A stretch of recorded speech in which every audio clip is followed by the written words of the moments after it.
بسم الله الرحمن الرحيم إن الحمد لله نحمده ونستعينه ونستغفره من يهده الله فلا مضل له ومن يضلل فلا هادي له وأشهد أن لا إله إلا الله وحده لا شريك له وأشهد أن سيدنا ونبينا وحبيبنا وشفيعنا وقرة أعيننا محمدا عبده ورسوله صلى الله تبارك وتعالى عليه وعلى آله وأصحابه وأزواجه وذريته وبارك وسلم تسليما كثيرا أما بعد فأعوذ بالله من الشيطان الرجيم بسم الله الرحمن الرحيم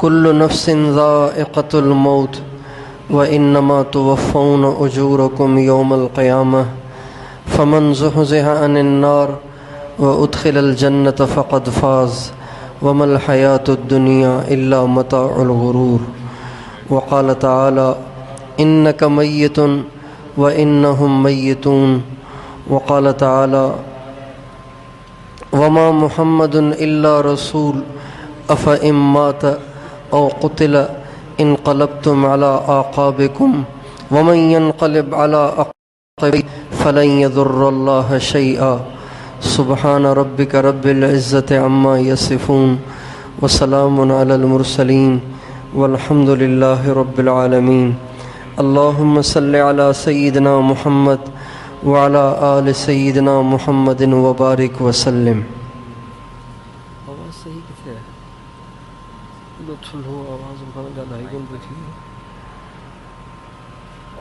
صحیح کرے اسے.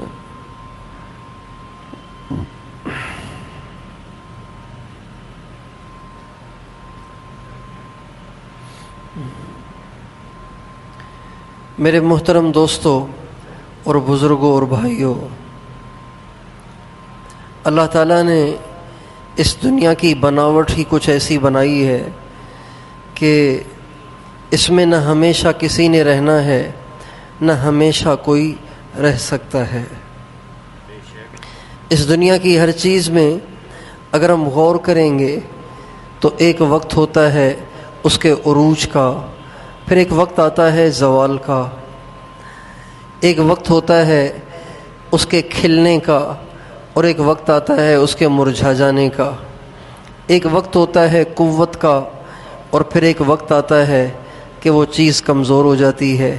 ہم اپنی زندگیوں میں غور کریں کہ ہم ایک دفعہ جوان ہو جاتے ہیں، پھر آہستہ آہستہ وہ جوانی ڈھلتے ڈھلتے بڑھاپے سے تبدیل ہو جاتی ہے. روزانہ ہم سورج کو دیکھتے ہیں کہ وہ مشرق سے چڑھتے چڑھتے چڑھتے چڑھتے جب اچھی طرح چڑھ جاتا ہے، آسمان تک پہنچ جاتا ہے، ہمارے سروں پہ آ جاتا ہے، تو پھر ایک دم ایسا قدرت کا اسے دھکا لگتا ہے، ایسا قدرت کا اسے دھکا لگتا ہے کہ وہ گرتے گرتے گرتے بالکل ہی ڈوب جاتا ہے. نہ دن مستقل رہتا ہے، نہ رات ہمیشہ رہتی ہے، نہ بہار ہمیشہ رہتی ہے، نہ خزاں ہمیشہ رہتی ہے، نہ جوانی ہمیشہ رہتی ہے، نہ بڑھاپا ہمیشہ رہتا ہے. کبھی کوئی ہمیشہ صحت مند نہیں رہ سکتا، کبھی بیمار بھی ہو جاتا ہے. کبھی کوئی ہمیشہ بیمار نہیں رہتا، اللہ صحت بھی دے دیتا ہے. تو یہ دنیا کے جو حالات ہیں یہ اسی طرح عدلتے بدلتے رہتے ہیں، اور یہ سب کے ساتھ ہے. اس میں اچھے لوگ بھی ہیں، اس میں برے لوگ بھی ہیں. اچھے بھی دنیا سے چلے جاتے ہیں اور برے بھی دنیا سے چلے جاتے ہیں.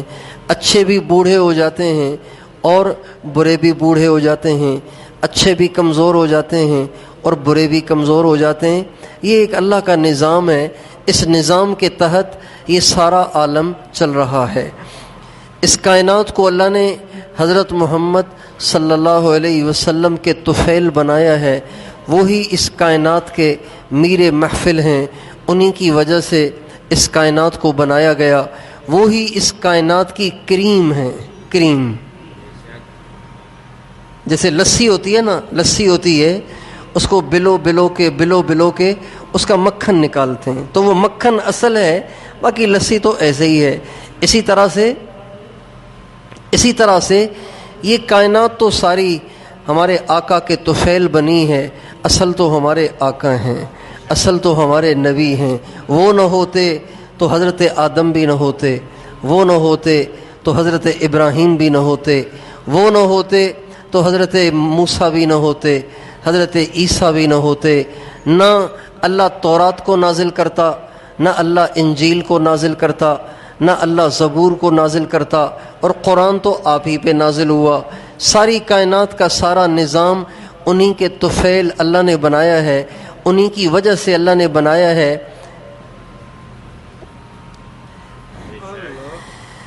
جیسے ایک مجلس ہوتی ہے نا، ایک مجلس ہوتی ہے، ایک جلسہ ہوتا ہے، ایک پروگرام ہوتا ہے، ایک کانفرنس ہوتی ہے، تو اس میں بہت سارے آنے والے آتے ہیں، لوگ سبھی کو سنتے ہیں، لیکن ایک مہمان خصوصی ہوتا ہے جو کہ محفل کی زینت ہوتا ہے، محفل کی رونق ہوتا ہے۔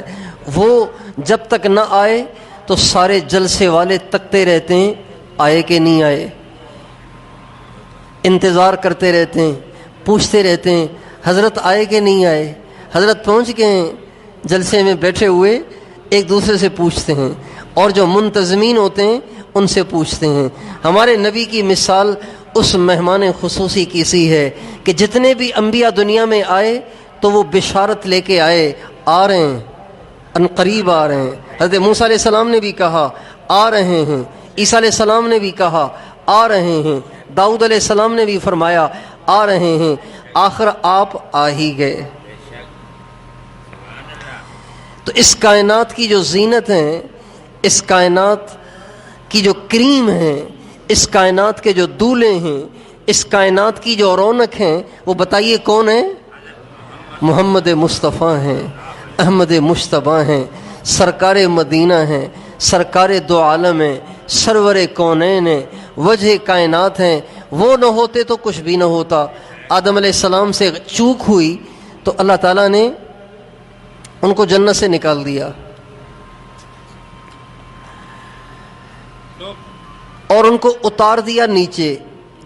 جنت ہے 7 آسمانوں کے اوپر، وہاں سے اللہ نے نیچے اتار دیا، اور جہاں اترے اس جگہ کو آج کل کہتے ہیں سری لنکا۔ سری لنکا میں آدم علیہ السلام کو اتارا گیا تھا۔ 40 برس تک روتے رہے، اللہ سے دعا کرتے رہے، روتے رہے روتے رہے روتے رہے۔ اچھا، حضرت حوا بھی ان سے بچھڑ گئیں، ایک ہی دنیا میں ان کا ساتھی تھا، وہ بھی ان کا بچھڑ گیا۔ حضرت آدم الگ، حضرت حوا الگ، 40 برس تک روتے رہے۔ 40 برس کے عرصے میں اتنے آنسو بہائے، اتنے آنسو بہائے، اتنے آنسو بہائے کہ ساری دنیا میں کسی نے اتنے آنسو نہیں بہائے جتنے حضرت آدم نے آنسو بہائے، اتنے انہوں نے آنسو بہائے، اتنا وہ اللہ کے سامنے روئے۔ روتے روتے ایک دفعہ اللہ ہی کی طرف سے یہ خیال آیا، اور ان کی زبان پہ وہ جاری ہوا، اللہ تعالیٰ سے کہنے لگے اے اللہ، میں تجھے واسطہ دیتا ہوں اس محمد کا، میں تجھے واسطہ دیتا ہوں حضرت محمد صلی اللہ علیہ وسلم کا، ان کے طفیل مجھے معاف کر دے۔ تو اللہ تعالیٰ نے کہا آدم، تجھے کس نے بتایا کہ محمد بھی کوئی ہے؟ آپ پہلے انسان ہیں، آپ کے ساتھ اور تیسرا تو کوئی ہے ہی نہیں، تو آپ کو کیسے پتا چلا کہ محمد کوئی ہیں؟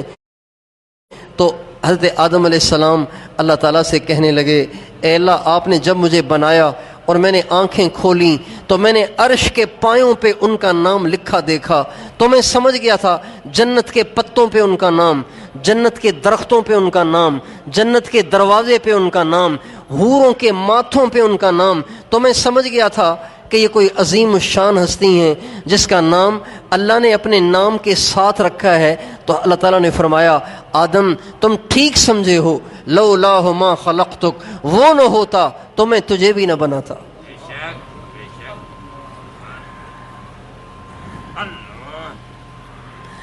اس کائنات کی کریم ہمارے آقا ہیں، اس کائنات کا مقصد ہمارے آقا ہیں۔ ہم لوگ انار لیتے ہیں نا، انار لیتے ہیں تو انار میں چھلکا بھی ہوتا ہے، اور پھر چھلکے کے اندر ایک اور چھلکا بھی ہوتا ہے. تو ہم جو انار لیتے ہیں وہ چھلکوں کے لیے نہیں لیتے، انار لیتے ہیں ان کے اندر ڈلے ہوئے دانوں کے لیے. اخروٹ لیتے ہیں نا، اخروٹ لیتے ہیں تو اس کو ہم توڑتے ہیں، پھر اندر سے ایک اور کوئی پتلی سی لکڑی کی شکل میں ایک جھلی نکلتی ہے، اس کو بھی توڑتے ہیں. جو اس کے اندر مغز ہوتا ہے وہ کھا لیتے ہیں. تو ہم جو اخروٹ خریدتے ہیں وہ اس چھلکے کے لیے تھوڑی خریدتے ہیں، وہ اس کے اندر جو ڈلا ہوا مغز ہے اس کے لیے خریدا جاتا ہے. اللہ تعالیٰ نے اس کائنات کو میرے تمہارے لیے، ہم جیسے گرے پڑے گنہگاروں کے لیے نہیں بنایا. اللہ تعالیٰ نے اس کائنات کو اس لیے بنایا کہ ایک دفعہ محمد کا ظہور ہو، سرکار دو عالم صلی اللہ علیہ وسلم ایک دفعہ ظاہر ہوں، ایک دفعہ جلوہ افروز ہوں، ایک دفعہ اس کائنات میں ظاہر ہوں. ان کے ظاہر ہونے کے طفیل اللہ نے اتنا بڑا نظام بنایا، اتنے سارے انسانوں کو بنایا. لیکن چونکہ یہ دنیا ہے ہی ایسی کہ یہاں کوئی ہمیشہ نہیں رہتا، جو بھی آتا ہے اس نے جانا ہوتا ہے. اس لیے حضرت محمد صلی اللہ علیہ وسلم جو اس کائنات کی کریم ہیں، جو اس کائنات کا اصل مقصد ہیں، ان کو بھی دنیا سے اللہ نے ایک دفعہ بھیجا اور ایک وقت آیا کہ اللہ نے ان کو اپنے پاس بلا لیا. ربیع الاول کا مہینہ چل رہا ہے. پچھلے 2 ہفتوں سے نبی کریم صلی اللہ علیہ وسلم سے متعلق بات چل رہی ہے. ربیع الاول کے مہینے کو ہمارے نبی کے ساتھ بڑی مناسبت ہے، ہمارے نبی کے ساتھ بڑی گہری نسبت ہے.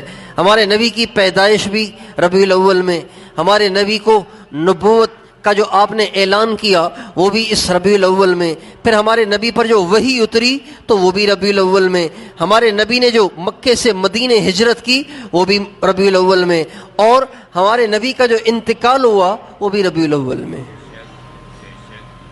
اسی مہینے میں آپ آئے، اسی مہینے میں آپ رخصت ہوئے.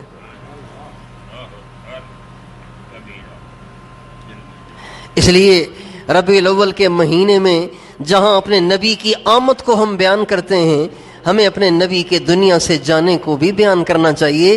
اور ہمارے نبی کے جانے کا صرف تذکرہ نہیں ہے، بلکہ ہمارے نبی جب دنیا سے گئے، جب دنیا سے جا رہے تھے تو بہت سارے پیغامات اپنی امت کو دے کر گئے.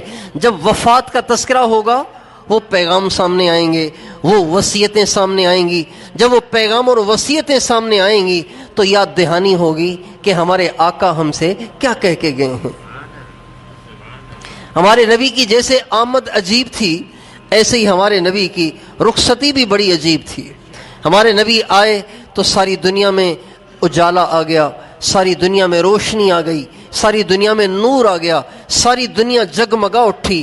ساری دنیا میں اندھیرا تھا، ہمارے نبی کے آنے سے ساری دنیا میں دن دہاڑا ہو گیا، اجالا ہو گیا، روشنی ہو گئی، نور ہو گیا. اور جب ہمارے نبی چلے گئے، ہمارے نبی جب دنیا سے رخصت ہوئے، جب آپ اس جہان سے اگلے جہان کی طرف منتقل ہوئے تو جیسے آنے سے اجالا ہوا تھا ایسے ہی آپ کے جانے سے اندھیرا ہو گیا. صحابہ کرام کہتے ہیں جس دن نبی کریم صلی اللہ علیہ وسلم مدینہ منورہ تشریف لائے تھے، اس دن مدینہ بہت روشن تھا، جگمگا اٹھا تھا، دن دہاڑا ہو گیا تھا. اور جس دن نبی کریم صلی اللہ علیہ وسلم کا انتقال ہوا اس دن مدینے میں ایسے جیسے کالی رات چھا گئی ہو.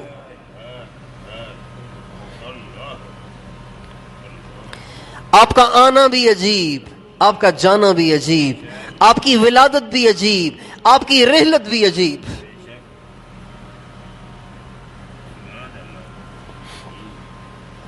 آپ کی زندگی تو ایسی تھی، آپ کے معجزات ایسے تھے، آپ کی کرامات ایسی تھیں کہ کوئی سوچ ہی نہیں سکتا تھا کہ آپ بھی چلے جائیں گے. حضرات صحابہ کرام کہتے ہیں ہم تو سوچ ہی نہیں سکتے تھے کہ آپ علیہ السلام چلے جائیں گے.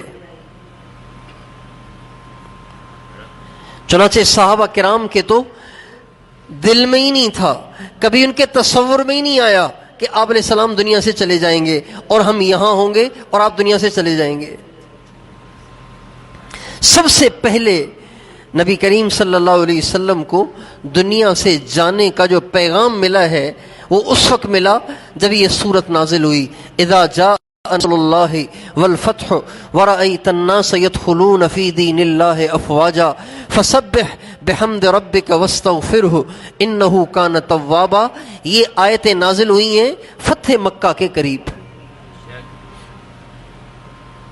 ان آیات میں اللہ تعالیٰ اپنے نبی سے فرماتے ہیں کہ جب اللہ کی مدد آ جائے اور جب فتح ہو جائے اور اسلام کی بہار آ جائے تو پھر تم دیکھو گے کہ جب اسلام کی بہار آئے گی تو لوگ لشکروں کے لشکر، قوموں کی قومیں اسلام میں داخل ہوں گی۔ جب یہ منظر قائم ہو جائے فسبح بحمد ربک واستغفرہ، میرے نبی پھر آپ اللہ کی تسبیح پڑھنا شروع کریں اور اللہ پاک سے استغفار کرنا شروع کریں۔ یہ پہلا پیغام تھا جو ہمارے نبی کو دیا گیا دنیا سے جانے کا۔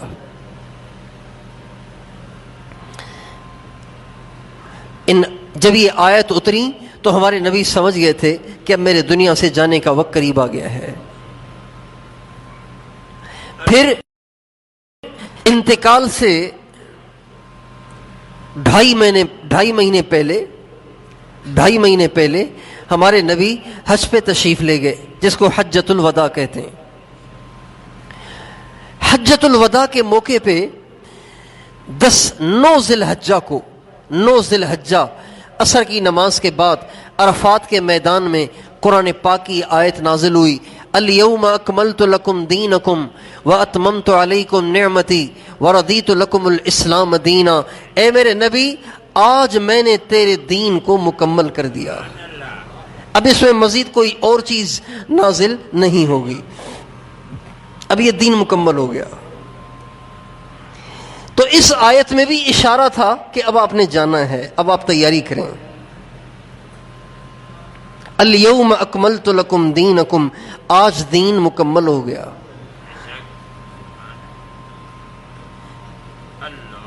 تو چونکہ نبی کا کام ہی ہوتا ہے اللہ سے لینا، آگے پہنچانا، جب اللہ کی طرف سے ملنا بند ہو جائے اور اللہ کہہ دیں بس جو ہم نے دینا تھا دے دیا، تو اس کا مطلب یہی ہوا کہ آپ کا کام پورا ہو گیا۔ یہ 9 ذی الحجہ کا واقعہ ہے۔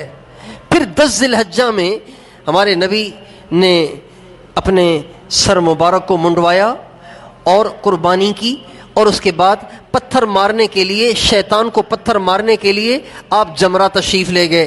جب آپ شیطان کو پتھر مار رہے تھے تو آپ فرما رہے تھے، لوگو خذوا عنی مناسککم، مجھ سے حج کا طریقہ سیکھ لو، مجھے لگتا ہے کہ اگلے سال جب تم حج کو آؤ گے میں تمہارے ساتھ نہیں ہوں گا۔ خذوا عنی مناسککم لعلی لا احج بعد عامی ھذا، لوگوں مجھ سے حج کے طریقے کو سیکھ لو، حج کے احکام کو حاصل کر لو، اس لیے کہ مجھے لگتا ہے کہ اگلے سال میں تمہارے ساتھ حج کرنے نہیں آؤں گا۔ پھر اسی ذی الحجہ میں آپ حج سے واپس تشریف لائے۔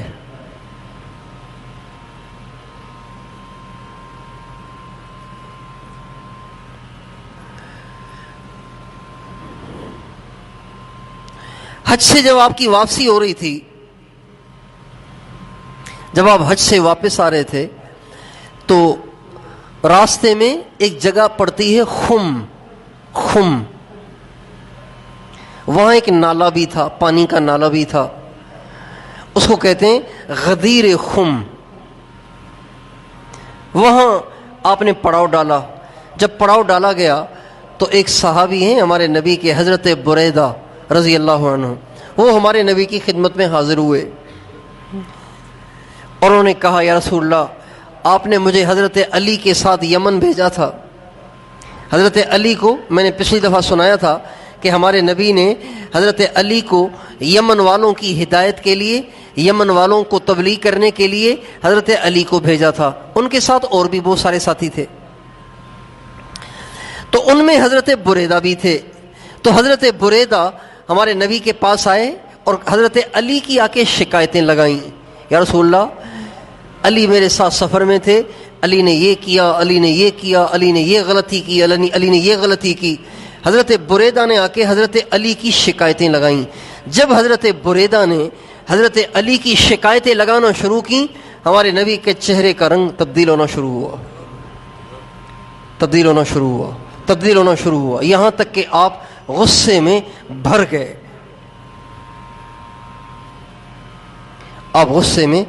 گئے. اور آپ نے حضرت بریدہ سے فرمایا، بریدہ علی کی شکایتیں مت لگاؤ. کیا اللہ پاک نے قرآن پاک میں نہیں کہا النبی اولا بالمؤمنین من انفسہم وازواجہ امہاتہم؟ کیا تمہیں اللہ نے قرآن میں نہیں کہا کہ مومنوں کو اللہ کا نبی اپنی جان سے زیادہ پیارا ہونا چاہیے؟ کہا جی بالکل اللہ نے کہا ہے. تو فرمایا اگر میں تجھے پیارا ہوں، اللہ نے تجھے کہا ہے کہ اپنی جان سے زیادہ پیار اللہ کے نبی سے کرو. اگر تمہیں مجھ سے پیار ہے تو فمن کنت مولاہ فعلی مولاہ، اگر تمہیں مجھ سے پیار ہے تو تم علی سے بھی پیار کرو. اگر تمہیں مجھ سے پیار ہے نا تو علی سے بھی پیار کرو. علی سے پیار نہیں کرو گے پھر مجھ سے پیار تمہارا شمار نہیں ہوگا. من کنت مولاہ فعلی مولاہ، اگر تمہیں مجھ سے پیار ہے تو علی سے بھی پیار کرو. پھر آپ نے صحابہ کو جمع فرمایا اور فرمایا اے میرے صحابہ، میں تمہارے پاس 2 چیزیں چھوڑ کے جا رہا ہوں. اس کا مطلب ہے جا رہے ہیں. میں تمہارے پاس 2 چیزیں چھوڑ کے جا رہا ہوں، ان کو مضبوطی سے پکڑنا. اگر تم مضبوطی سے پکڑو گے کبھی تم گمراہ نہیں ہوگے. ایک اللہ کا قرآن ہے. پھر فرمایا اذکرکم اللہ فی اہل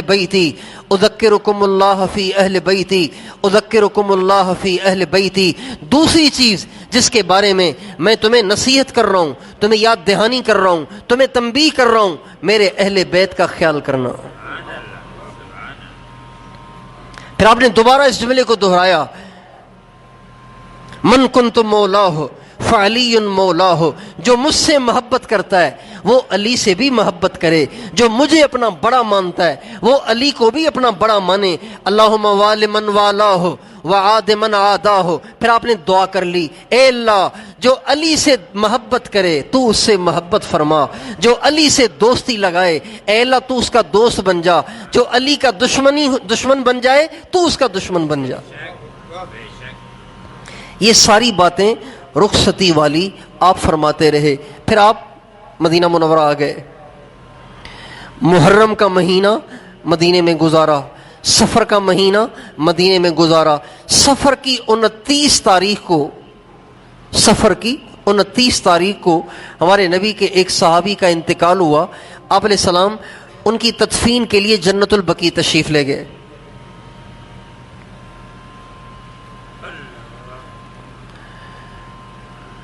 جب جنت البقیع سے آپ واپس آ رہے تھے تو آپ کو درد ہوا، بخار ہوا اور آپ کو سر میں درد شروع ہو گیا. جس دن آپ جنازہ پڑھانے گئے تھے اس دن آپ کی رات ٹھہرنے کی جو باری تھی وہ حضرت میمونہ کے گھر کی تھی، حضرت میمونہ کے گھر میں. تو آپ حضرت میمونہ کے گھر جا رہے تھے تو آپ نے دیکھا کہ حضرت اماں عائشہ رضی اللہ عنہا اپنے گھر کے دروازے کے اندر بیٹھی ہوئی ہیں اور سر پہ کپڑا لپٹا ہوا ہے. جیسے کسی کو درد ہوتا ہے نا تو وہ سر میں کپڑا لپیٹ لیتا ہے. آپ نے کہا عائشہ کیا ہوا؟ کہنے لگی واہ رأسا، ہائے میرا سر پھٹ رہا ہے درد سے. آپ نے فرمایا عائشہ تو کیوں پریشان ہو رہی ہے؟ اگر تو سر درد سے مر گئی نا تو میں تجھے غسل دوں گا، میں تجھے کفن پہناؤں گا، میں تیرا جنازہ پڑھوں گا، میں تجھے دفن کروں گا، تجھے ٹینشن کائے کی ہے؟ ایسے ہی چھیڑنے کے لیے ہمارے نبی نے ان سے کہا، جیسے خاوند بیوی کو چھیڑتا ہے، بیوی خاوند کو چھیڑتی ہے. تو آپ نے ان کو چھیڑنے کے لیے کہا عائشہ تو اتنا سر درد سے کیوں چیخ رہی ہے؟ اگر تو مر بھی گئی نا زیادہ سے زیادہ کیا ہوگا، مر جاؤ گی تو میں تیرے لیے دعائیں کروں گا، میں تیرا جنازہ پڑھوں گا، میں تجھے کفن پہناؤں گا، میں تیری تدفین کروں گا، اور تجھے کیا چاہیے؟ تو کہنے لگی آپ یہی تو چاہتے ہیں؟ اما عائشہ بھی موج میں آ گئیں، جیسے بیویاں موج میں آتی ہیں، خاوند کبھی محبت میں موج میں آتے ہیں، وہ کہنے لگیں، فرمانے لگیں آپ یہی تو چاہتے ہیں، بس جس دن آپ مجھے دفنا دیں گے نا اس دن آ کے میرے گھر میں کسی اور کو بسا لیں گے۔ تو آپ ان کے اس کہنے پر مسکرا دیے اور مسکرا کے آپ آگے چلے گئے اور حضرت میمونہ کے گھر چلے گئے، جن کے گھر جانا تھا ان کے گھر چلے گئے۔ وہاں گئے تو آپ کا سر کا درد شدید ہو گیا اور آپ نے بھی اپنا سر باندھ لیا اور آپ کو شدید بخار بھی ہو گیا۔ تو 13 دن آپ بیمار رہے، 13 دن آپ کی بیماری کے جو دن ہیں وہ 13 دن ہیں، اور آپ کو بخار اتنا شدید ہو گیا تھا کہ حضرت عبداللہ بن مسعود کہتے ہیں میں حاضر خدمت ہوا اور میں نے آپ کے ماتھے پہ ہاتھ رکھا تو آپ کا ماتھا، آپ کے ماتھے پہ پٹی بندھی ہوئی تھی، اس پٹی پہ میں نے ہاتھ رکھا تو پٹی بھی اتنی گرم تھی کہ مجھ سے ہاتھ ہی نہیں رکھا جا رہا تھا۔ میں نے کہا یا رسول اللہ آپ کو تو بہت زیادہ بخار ہو رہا ہے۔ آپ نے فرمایا انی اوعک کما یوعک رجلان منکم، جتنا تم میں سے ایک کو بخار ہوتا ہے، تم میں سے 2 کو بخار ہوتا ہے، اتنا مجھ اکیلے کو بخار ہوتا ہے۔ عبداللہ بن مسعود کہتے ہیں میں نے کہا یا رسول اللہ پھر تو آپ کا اجر بھی زیادہ ہے۔ آپ نے فرمایا ہاں، نبیوں کا اجر بھی زیادہ ہوتا ہے اور نبیوں کی تکلیفیں بھی زیادہ ہوتی ہیں، لیکن اس پوری بیماری میں شدید بخار ہے، سر میں شدید درد ہے، لیکن اس پوری بیماری میں آپ نے کوئی نماز نہیں چھوڑی، ساری نمازیں آپ نے پڑھی ہیں اور مسجد میں آ کے پڑھی ہیں۔ آپ نمازیں مسجد میں جا کے پڑھتے تھے، اور اس میں ایسا بھی ہوا کہ آپ سے چلا ہی نہیں جا رہا تھا۔ آپ نے حضرت فضل بن عباس اور حضرت علی ان دونوں حضرات کے کندھوں پہ اپنے ہاتھ رکھے اور آپ کے پاؤں زمین پہ ٹک نہیں رہے تھے، آپ کے پاؤں زمین پہ گھسٹ رہے تھے، اور آپ جا کے مسجد میں مسلمانوں کو نماز پڑھاتے تھے، جماعت سے نماز پڑھتے تھے۔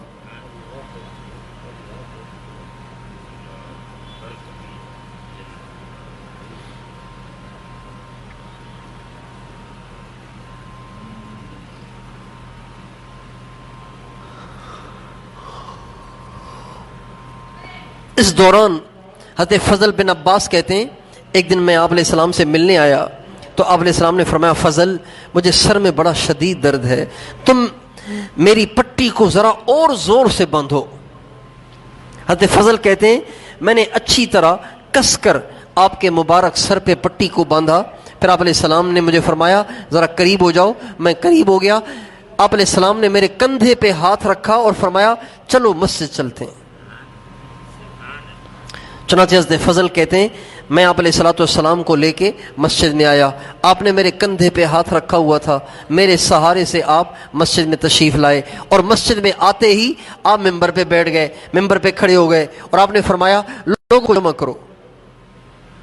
لوگوں کو جمع کیا گیا، صحابہ جمع ہو گئے، سارا مدینہ اکٹھا ہو گیا۔ آپ علیہ السلام نے فرمایا دیکھو بھائی میں نے تمہارے اندر ایک عرصہ گزارا ہے، ہم آپ کٹھے ایک عرصے تک رہے ہیں اور دنیا میں رہتے ہوئے اونچ نیچ ہوئی جاتی ہے، تو اگر میں نے کسی کے ساتھ کوئی زیادتی کی ہے، اگر میں نے کسی کا حق کھایا ہے، اگر کسی کا میرے پاس کوئی حق رہتا ہے تو مہربانی کرو مجھ سے دنیا میں وصول کر لو، آخرت میں کوئی کسی کو حق ادا نہیں کر سکتا۔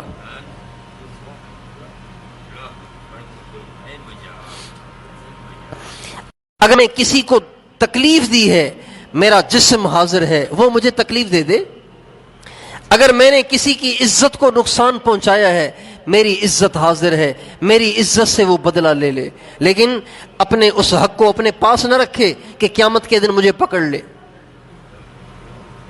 اور اگر کسی کا میرے پاس مال ہے تو وہ مجھ سے مال لے لے یا پھر مجھے معاف کر دے۔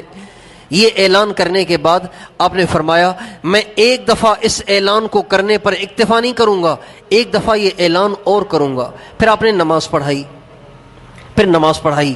نماز پڑھانے کے بعد آپ دوبارہ ممبر پہ چڑھ گئے اور آپ نے فرمایا میں نے نماز سے پہلے بھی آپ لوگوں سے کہا تھا کہ اگر میں نے کسی کو تکلیف دی ہے تو میرا جسم حاضر ہے, مجھے تکلیف دے دے. اگر میں نے کسی کی آبرو کو نقصان پہنچایا ہے, میری آبرو حاضر ہے, میری آبرو سے بدلہ لے لے. اگر کسی کا میرے پاس پیسہ ہے تو وہ مجھ سے پیسہ وصول کر لے. اور دیکھو تم میں سے کسی کے دل میں شیطان یہ وسوسہ نہ ڈالے کہ اگر ہم نے حضور سے حق مانگ لیا تو حضور کے دل میں ہماری نفرت آ جائے گی. پھر آپ نے فرمایا دیکھو میرے لیے یہ مناسب نہیں ہے کہ میں کسی سے نفرت کروں, اور نہ ہی میرے دل میں کسی کے لیے نفرت آ بھی سکتی ہے. میں تو سب کے ساتھ اچھے اخلاق والا برتاؤ کرتا ہوں. مجھے بہت پسند ہوگا وہ آدمی جو اپنا حق مجھ سے وصول کر لے. یہ جب آپ نے کہا تو ایک صحابی کھڑے ہو گئے, کہنے لگے یا رسول اللہ میرے 3 درہم آپ کی طرف رہتے ہیں, 3 درہم آپ کی طرف رہتے ہیں. آپ نے فرمایا میں تمہیں جھوٹا نہیں کہوں گا, نہ میں تمہیں قسم دوں گا, بس میں یہ کہہ رہا ہوں مجھے ذرا یاد دہانی کرا دو کہ تم سے میں نے کب لیے تھے. کہنے لگے یا رسول اللہ ایک دفعہ ایک سائل آیا تھا, اس نے آپ سے مانگا, آپ کے پاس نہیں تھا, آپ نے مجھ سے فرمایا کہ بھئی اس کو 3 درہم دے دو, بعد میں مجھ سے لے لینا, تو وہ میرے آپ کے پاس بنتے ہیں. آپ نے حضرت فضل بن عباس سے فرمایا فضل یہ 3 درہم میری طرف سے تو نے ادا کرنے. ایک اور شخص کھڑے ہو گئے, ایک اور شخص ہو گئے, کہنے لگے جی یا رسول اللہ میں بھی اپنی بات کرنا چاہتا ہوں. فرمایا کہو. کہا جی میں نے ایک دفعہ بیت المال میں سے 3 درہم چرا لیے تھے, مال غنیمت میں سے 3 درہم لے لیے تھے. آپ نے فرمایا اجتماعی مال میں سے تم نے 3 درہم لے لیے, کیوں؟ کہنے لگے جی میں بہت محتاج تھا, بہت مجبور تھا, بہت ضرورت مند تھا. آپ نے حضرت فضل سے فرمایا ٹھیک ہے اس سے وصول کر لو. پھر آپ نے فرمایا اور تو کسی کا حق نہیں رہتا, تو کوئی بھی کھڑا نہیں ہوا. پھر آپ نے فرمایا دیکھو بھائی میرے دنیا سے جانے کا وقت قریب آ گیا ہے, کسی نے دعا کرانی ہے نا تو آج دعا بھی کرا دو, کسی نے دعا کرانی ہے تو آج دعا بھی کرا دو. ایک شخص کھڑے ہو گئے, کہنے لگے یا رسول اللہ میں بہت گندا آدمی ہوں, منافق آدمی ہوں, جھوٹا آدمی ہوں, آپ میرے لیے دعا کر دیں, اللہ مجھے سچا بنا دے, مومن بنا دے, اللہ مجھے امانت دار بنا دے. جو ہی اس نے یوں کہا تو حضرت عمر کھڑے ہو گئے, کہنے لگے او بھائی جب اللہ نے تیرا پردہ رکھا ہے تو کیوں اپنا پردہ فاش کر رہا ہے, چپ کر کے بیٹھ جا. تو آپ نے حضرت عمر سے فرمایا عمر خاموش ہو جاؤ, دنیا کی رسوائی کچھ بھی نہیں ہے, اصل رسوائی تو آخرت کی ہے. اگر یہ مجھے اپنی اندر کی بیماریاں بتا کے لوگوں کے سامنے بظاہر رسوا ہو رہا ہے تو ہونے دو, یہ بیماریاں لے کے کوئی مر گیا تو آخرت کی رسوائی ہوگی. اس لیے دنیا کی رسوائی کچھ نہیں ہے, اصل رسوائی آخرت کی ہے. پھر آپ نے ان کے لیے دعا کی, اے اللہ ان کو مومن بنا, پکا مومن بنا دے, ان کو سچا بنا دے. اس طرح سے آپ نے اس صحابی کو دعائیں دیں.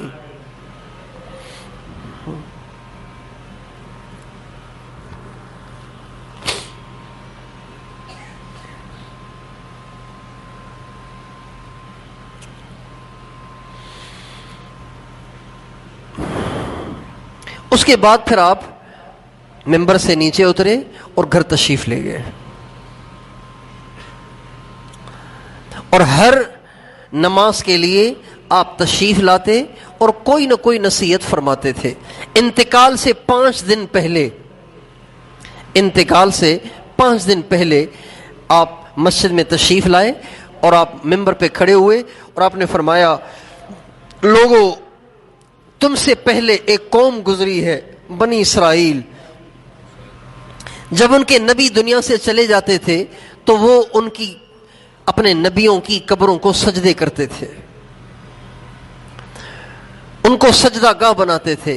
میں تمہیں اس بات کی تاکید کرتا ہوں, تمہیں اس بات کی نصیحت کرتا ہوں, میں اگر چلا جاؤں تو میری قبر کی پوجا نہ کرنا, میری قبر کی پرستش نہ کرنا, میری قبر کے سامنے سجدے نہ کرنا. پھر آپ نے فرمایا اللہ کی لعنت ہو یہود اور نصارہ پر جنہوں نے اپنے نبیوں کی قبروں پہ سجدے کیے، اپنے نبیوں کی قبروں کو سجدہ گاہ بنایا۔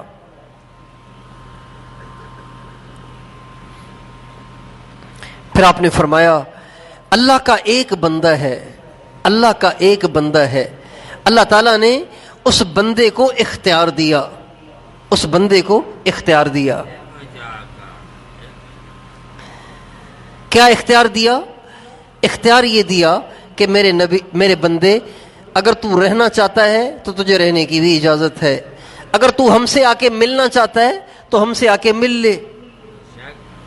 اللہ تعالیٰ نے اپنے ایک بندے کو اختیار دیا، چاہے تو وہ دنیا میں ہی رہ لے، جتنی عمر چاہے رہ لے، اور چاہے تو وہ آخرت میں آ جائے، جنت میں آ جائے۔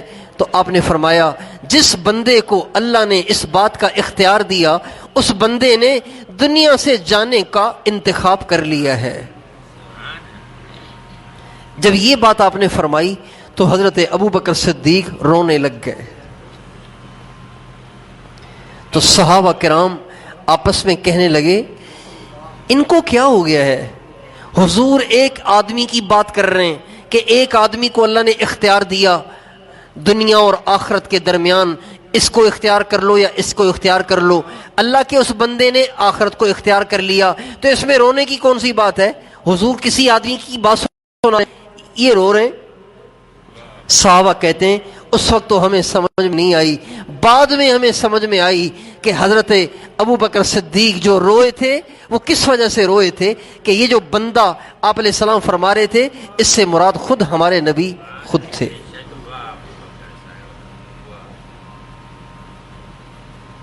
جب حضرت ابو بکر صدیق رونے لگے تو آپ علیہ السلام ان کی طرف متوجہ ہوئے اور آپ نے فرمایا لوگوں، دنیا میں سب سے زیادہ جس کی صحبت نے، جس کی دوستی نے، جس کے تعلق نے اور جس کے مال نے مجھے نفع دیا ہے وہ یہ ابو قحافہ کا بیٹا ابو بکر ہے۔ پھر آپ نے فرمایا لو کنت متخذا خلیلا لاتخذت ابا بکر خلیلا، اگر میں کسی کو دوست بناتا تو ابو بکر کو بناتا، لیکن میں نے اپنا دل پہلے ہی اللہ کو دے دیا ہے۔ اگر میں اپنے دل میں کسی کو جگہ دیتا تو ابو بکر کو دیتا، لیکن میں اپنا دل اللہ کو پہلے ہی دے چکا ہوں۔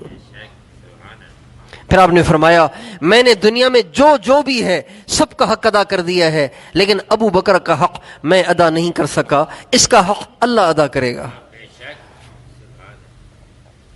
پھر آپ نے فرمایا لوگوں، گویا میں دیکھ رہا ہوں کہ حوض کوثر میرے سامنے ہے، میں یہاں سے حوض کوثر کو دیکھ رہا ہوں اور اس کی لمبائی اور چوڑائی ایلا سے لے کے جفا تک ہے۔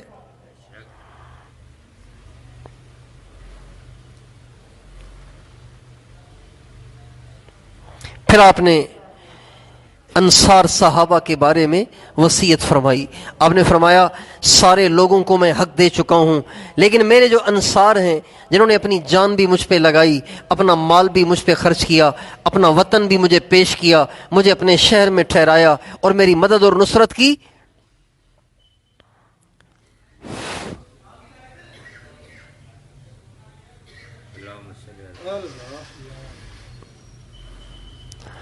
انصار کا حق ادا نہیں ہوا۔ اس لیے جب اب لوگ بہت سارے اسلام قبول کریں گے، بہت بڑا مجمع اسلام میں داخل ہوگا اور انصار ایسے رہ جائیں گے جیسے آٹے میں نمک ہوتا ہے، انصار کی تعداد آہستہ آہستہ گھٹتے گھٹتے بہت تھوڑی ہو جائے گی، اسلام کے مددگار بہت سارے پیدا ہو جائیں گے، اسلام قبول کرنے والے بہت سارے پیدا ہو جائیں گے۔ میں تمہیں وصیت کر رہا ہوں ان کو بھولنا نہیں، اس لیے کہ انہوں نے تمہارے نبی کی بڑی مدد کی ہے۔ اور پھر آپ نے فرمایا اگر انصار سے کوئی غلطی بھی ہو جائے تو اس کی غلطی کو درگزر کر لینا، اس لیے کہ انہوں نے تمہارے نبی کی مدد کی ہے۔ آپ نے انصار کے بارے میں بہت ساری وصیتیں فرمائیں۔ پھر آپ نے انصار سے فرمایا اے انصار انکم ستجدون بعدی اثرتن، اے انصار جب میں دنیا سے چلا جاؤں گا تو مجھے لگتا ہے کہ لوگ تمہیں پیچھے کر دیں گے اوروں کو آگے کر دیں گے، لیکن اگر تم صبر کرو گے، برداشت کرو گے، سہ جاؤ گے، تو تم حوض کوثر پہ آ کے مجھ سے مل لینا، میں تمہیں تمہاری قربانیوں کا بدلہ اللہ سے دلواؤں گا۔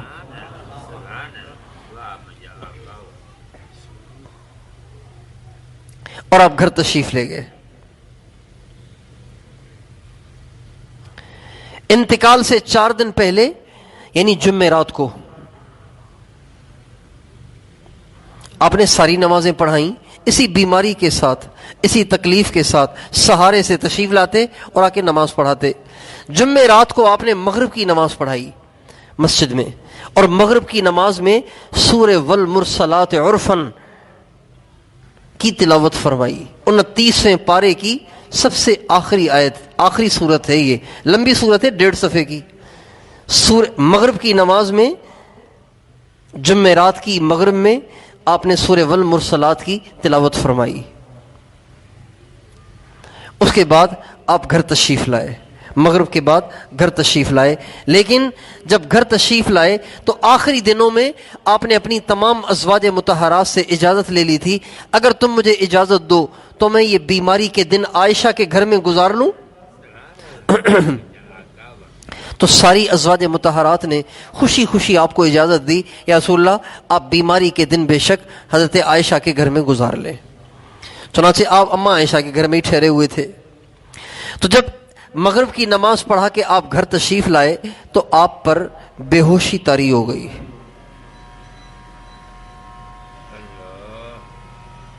آپ کو ہوش آیا تو آپ نے فرمایا نماز تو نہیں ہوئی؟ کہا جی نہیں، نماز تو آپ کے انتظار میں ہے، آپ تشریف لائیں گے تو آ کے عشاء پڑھائیں گے۔ آپ نے فرمایا اچھا چلو مجھے غسل کراؤ۔ چنانچہ آپ کو غسل کرایا گیا، آپ نہائے۔ جب نہا کر آپ تیار ہوئے مسجد میں جانے کے لیے تو پھر آپ پر بے ہوشی طاری ہو گئی، غشی طاری ہو گئی، آپ بے ہوش ہو گئے۔ پھر آپ کو ہوش آیا، آپ نے فرمایا نماز ہو گئی؟ کہا جی نہیں، آپ کا انتظار ہے۔ آپ نے دوبارہ غسل فرمایا، اور غسل فرما کے جب آپ نماز کے لیے جانے لگے تو دوبارہ آپ پہ غشی طاری ہو گئی۔ پھر جب ہوش آیا تو آپ نے فرمایا نماز ہو گئی؟ کہا جی نہیں، آپ کا انتظار ہے۔ فرمایا مجھے غسل کراؤ۔ آپ نے تیسری دفعہ غسل فرمایا، مگر پھر آپ پہ بے ہوشی طاری ہو گئی۔ جب آپ کو ہوش آیا تو آپ نے فرمایا کہ نماز ہو گئی؟ کہا جی نہیں۔ آپ نے فرمایا ابو بکر سے کہو کہ وہ مسلمانوں کو نماز پڑھا دے۔ اما عائشہ رضی اللہ عنہا آپ علیہ السلام سے کہنے لگیں یا رسول اللہ ابو بکر سے نہ کہیں نماز پڑھانے کو، اس لیے کہ ان کا دل بہت نرم ہے، جب وہ قرآن پڑھتے ہیں تو وہ بہت روتے ہیں، پھر ان سے قرآن پڑھا نہیں جاتا۔ آپ کسی اور سے کہہ دیں، حضرت عمر سے کہہ دیں وہ نماز پڑھا لے۔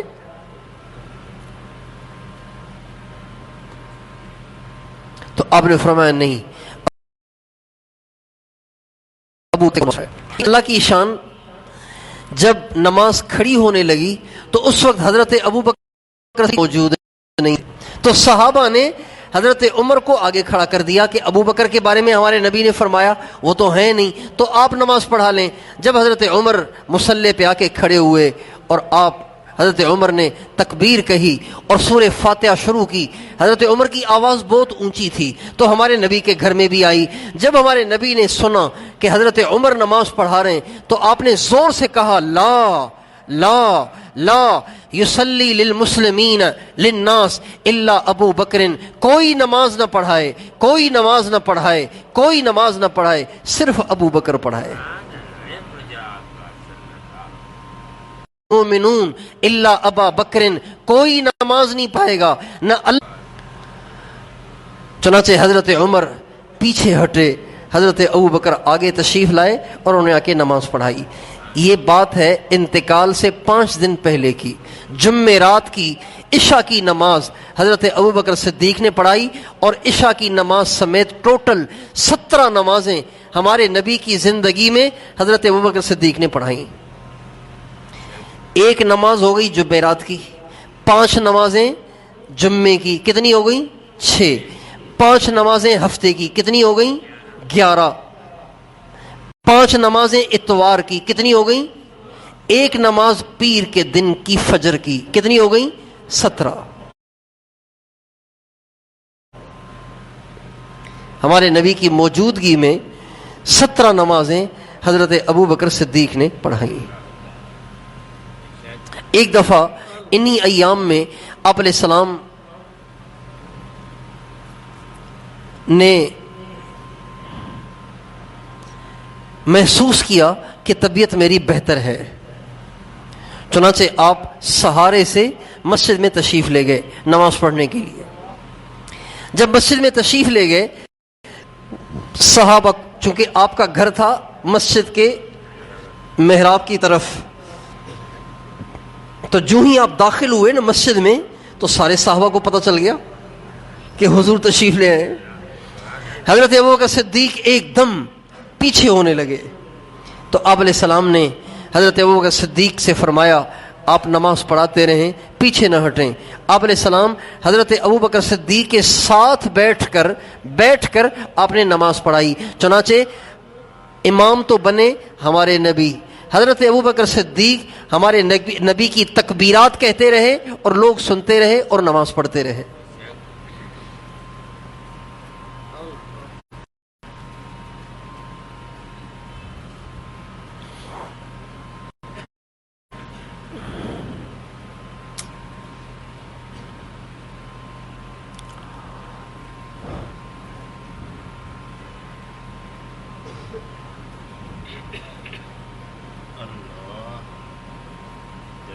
یہ بات ہے ہفتے کے دن ظہر کی نماز کی۔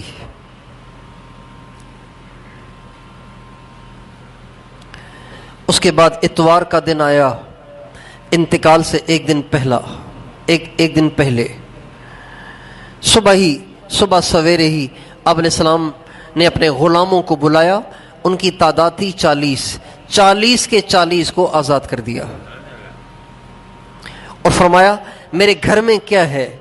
سارے گھر کو چھان مارا تو اس گھر میں سے 7 دینار نکلے، 5 اور 2 7 دینار۔ آپ نے فرمایا اس کو غریبوں میں تقسیم کر دو۔ اما عائشہ سے فرمایا اس کو غریبوں میں تقسیم کر دو۔ پھر آپ نے فرمایا مجھے اچھا نہیں لگتا کہ میں اللہ کے پاس جاؤں اور اللہ سے اس حال میں ملاقات کروں کہ دنیا پیچھے میرے گھر میں رکھی ہوئی ہو۔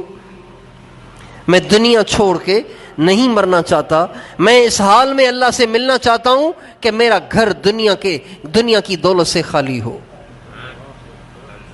چنانچہ آپ نے مال بھی تقسیم کر دیا۔ اب آپ کے گھر میں کچھ بھی نہیں ہے۔ اما عائشہ رضی اللہ عنہا فرماتی ہیں آخری رات میرے گھر کے چراغ میں تیل بھی نہیں تھا،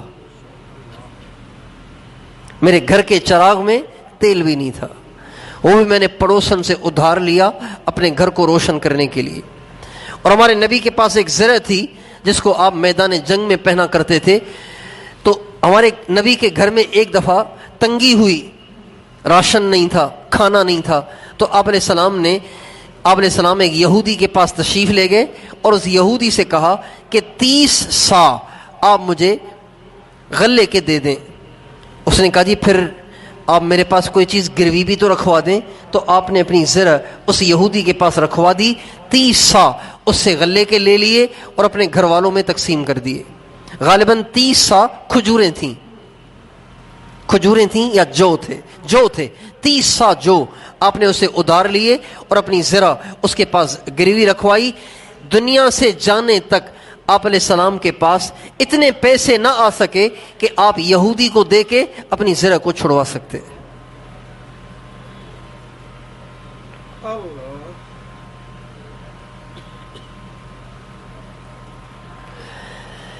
آخری دن پیر کا،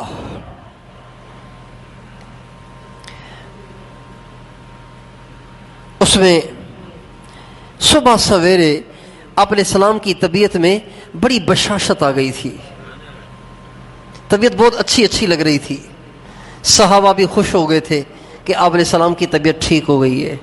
فجر کی نماز کا جب وقت ہوا اور حضرت ابوبکر صدیق نے فجر کی نماز کی تلاوت شروع فرمائی تو آپ علیہ السلام چونکہ مسجد کے محراب کی جانب ہی قریب آپ کا گھر تھا اور وہاں کھڑکی بھی تھی جہاں سے مسجد کے اندر کا مشاہدہ ہوتا تھا، تو آپ علیہ السلام نے اپنے گھر کی اس کھڑکی کا پردہ اٹھایا تاکہ اپنی آنکھوں سے دیکھیں کہ مسلمان نماز پڑھ رہے ہیں۔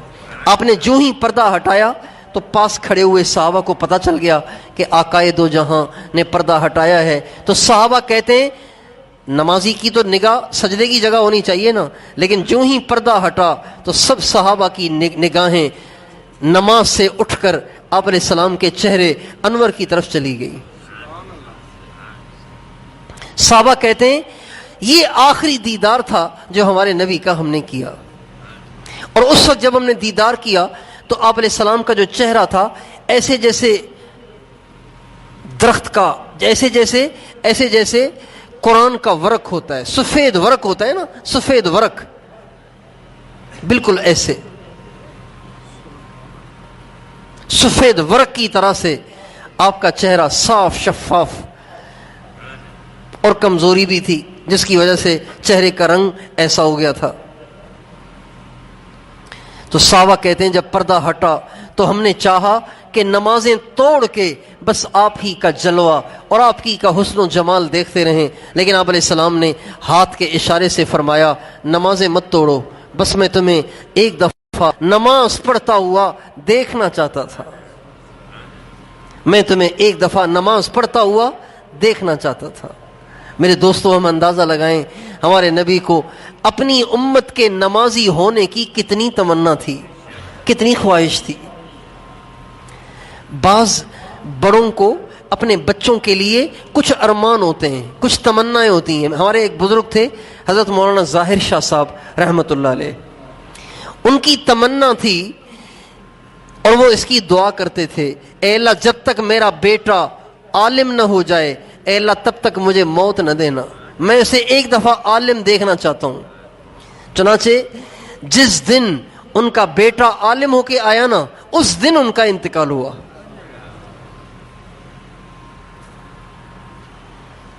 جس دن 4 بجے تقریباً وہ پہنچا سالانہ امتحان دے کر مدرسے سے فارغ ہو کے، اسی دن رات کو 2 بجے حضرت کا انتقال ہوا۔ تو چاہت ہوتی ہے نا کہ میرا بیٹا ایسا ہو جائے میری زندگی میں اسے دیکھ لوں ایک دفعہ کہ وہ ایسا ہو گیا ہے، جیسے ہمارے حضرت کو چاہت تھی کہ میں ایک دفعہ اپنے بیٹے کو دیکھوں کہ وہ عالم بن گیا، اس کی دستار بندی ہو گئی۔ ہمارے نبی کو چاہت تھی میں دیکھ لوں میری امت نمازیں کیسے پڑھتی ہے۔ چنانچہ انتقال سے پہلے آخری دفعہ اپنے محراب کی کھڑکی کی چادر کو ہٹا کے، پردے کو ہٹا کے آپ نے اپنی امت کو دیکھا کہ نماز پڑھ رہے ہیں۔ صحابہ نماز توڑنے لگے، آپ نے فرمایا نماز توڑو نہیں، بس میں تو تمہیں دیکھنا چاہتا تھا کہ تم کیسے نماز پڑھ رہے ہو۔ اور جب آپ نے پردہ ہٹایا اور صحابہ کو نماز پڑھتا دیکھا، حضرت ابو بکر کو مصلی پہ دیکھا، باقی صحابہ کو ان کے پیچھے دیکھا، تو حدیث میں آتا ہے آپ مسکرائے، آپ خوش ہو رہے تھے، اور یہ مسکراتے مسکراتے آپ نے اپنا پردہ لٹکا دیا اور پردہ ڈال دیا۔ صحابہ کہتے ہیں بس اس کے بعد ہم آپ علیہ السلام کا دیدار نہیں کر سکے۔ اس کے بعد آپ کی طبیعت تھوڑی تھوڑی خراب ہونا شروع ہو گئی۔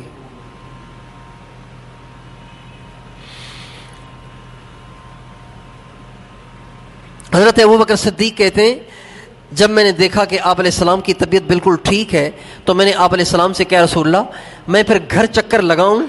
ان کا گھر ذرا مدینے کے ذرا ہٹ کے تھا، اوالی میں تھا ان کا گھر، اوالی میں، تو میں ذرا گھر چکر لگا کے آؤں اگر آپ اجازت دیں، چونکہ طبیعت آپ کی بہت اچھی لگ رہی ہے۔ اور ہمارا ٹھیک ہے۔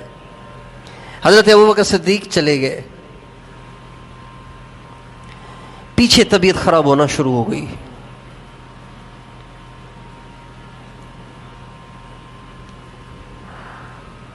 جب طبیعت خراب ہونا شروع ہوئی تو آپ نے حضرت فاطمہ کو بلایا، ان کو بلایا اور ان کے کان میں فرمایا، ان کے کان میں کچھ آپ نے فرمایا تو وہ رونے لگ گئیں۔ پھر آپ نے دوبارہ ان کو کچھ فرمایا تو وہ خوش ہو گئیں اور ہنسنے لگیں۔ جب یہ معاملہ ہوا تو حضرت اماں عائشہ نے حضرت اماں فاطمہ سے کہا فاطمہ یہ کیا معاملہ تھا؟ اچھا یہ اس وقت کیا تھا کہ اماں عائشہ کی گود میں ہمارے نبی نے سر رکھا ہوا تھا. یہ آپ مجھے دیکھیں یوں یہ آپ علیہ السلام کا جو سر مبارک تھا وہ اماں عائشہ کی چھاتی سے لگا ہوا تھا یوں, اور آپ کی جو پیٹھ تھی وہ ان کے پیٹ سے لگ رہی تھی اس طرح سے. لیکن آپ علیہ السلام نے جو بات فرمائی اماں فاطمہ کے کان میں وہ اتنی آہستہ آواز سے کہ حضرت اماں عائشہ نے بھی نہیں سنی. تو اماں عائشہ نے پوچھا فاطمہ کیا کہہ رہے تھے حضور؟ کہا یہ راز ہے, اس راز کو فاش میں نہیں کر سکتی. چنانچہ آپ علیہ السلام کے انتقال کے بعد اماں عائشہ نے پوچھا فاطمہ اب تو بتا دو, اگر تم نہیں بتاؤ گی تو میں تمہیں قسم دوں گی پھر, چونکہ میں تمہاری ماں ہوں. اماں عائشہ حضرت فاطمہ کی ماں ہوئی نا,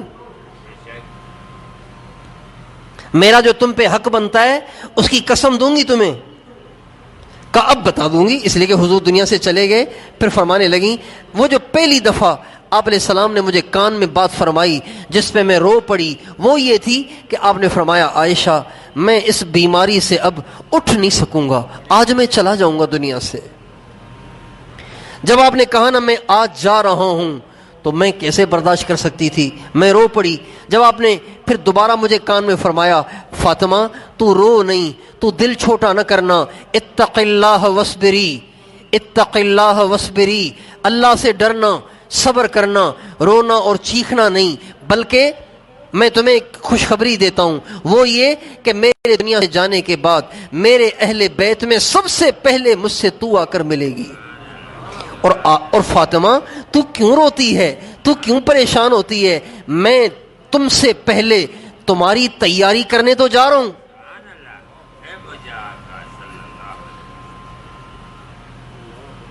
کسی مہمان نے آنا ہوتا ہے نا تو اس سے پہلے جا کے تیاری کرتے ہیں نا, بھی مہمان آ رہا ہے. تو آپ نے فرمایا فاطمہ میں تمہارے لیے تیاری کرنے تو جا رہا ہوں.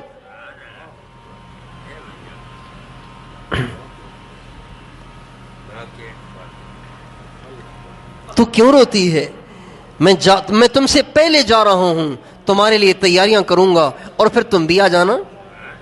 حضرت اماں فاطمہ فرماتی ہیں جب یہ بات فرمائی تو پھر مجھے کچھ تسلی ہوئی کہ شکر ہے جدائی کا زمانہ بڑا نہیں ہے, تھوڑا سا ہے.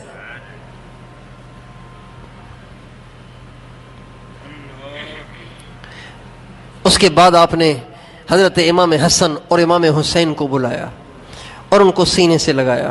جب ان کو سینے سے لگایا نا تو آپ کی آنکھوں سے آنسو نکل آئے. تو اماں فاطمہ نے کہا یا رسول اللہ آپ دنیا سے جا رہے ہیں تو میرے بچوں کو کچھ اللہ کے دیے میں سے دیتے جائیں. آپ نے فرمایا اما الحسن فلہ ہیبتی وسوددی واما الحسین فلہ جرأتی وجودی, میں اپنا روب اور سرداری وہ حسن کے حوالے کر رہا ہوں اور میں اپنی سخاوت اور بہادری وہ حسین میں منتقل کر رہا ہوں. یہ جو اللہ والے دنیا سے جاتے ہیں نا تو ان میں جو صفات ہوتی ہیں وہ پھر ان کے سینے سے اوروں کے سینے میں ٹرانسفر ہوتی ہیں. یہ ایک نظام ہے, یہ عام آدمی کو سمجھ میں نہیں آئے گی بات, ایسے ہوتا ہے. ایک نور ہوتا ہے وہ ان کے سینے سے ان کے سینے میں ٹرانسفر ہو جاتا ہے.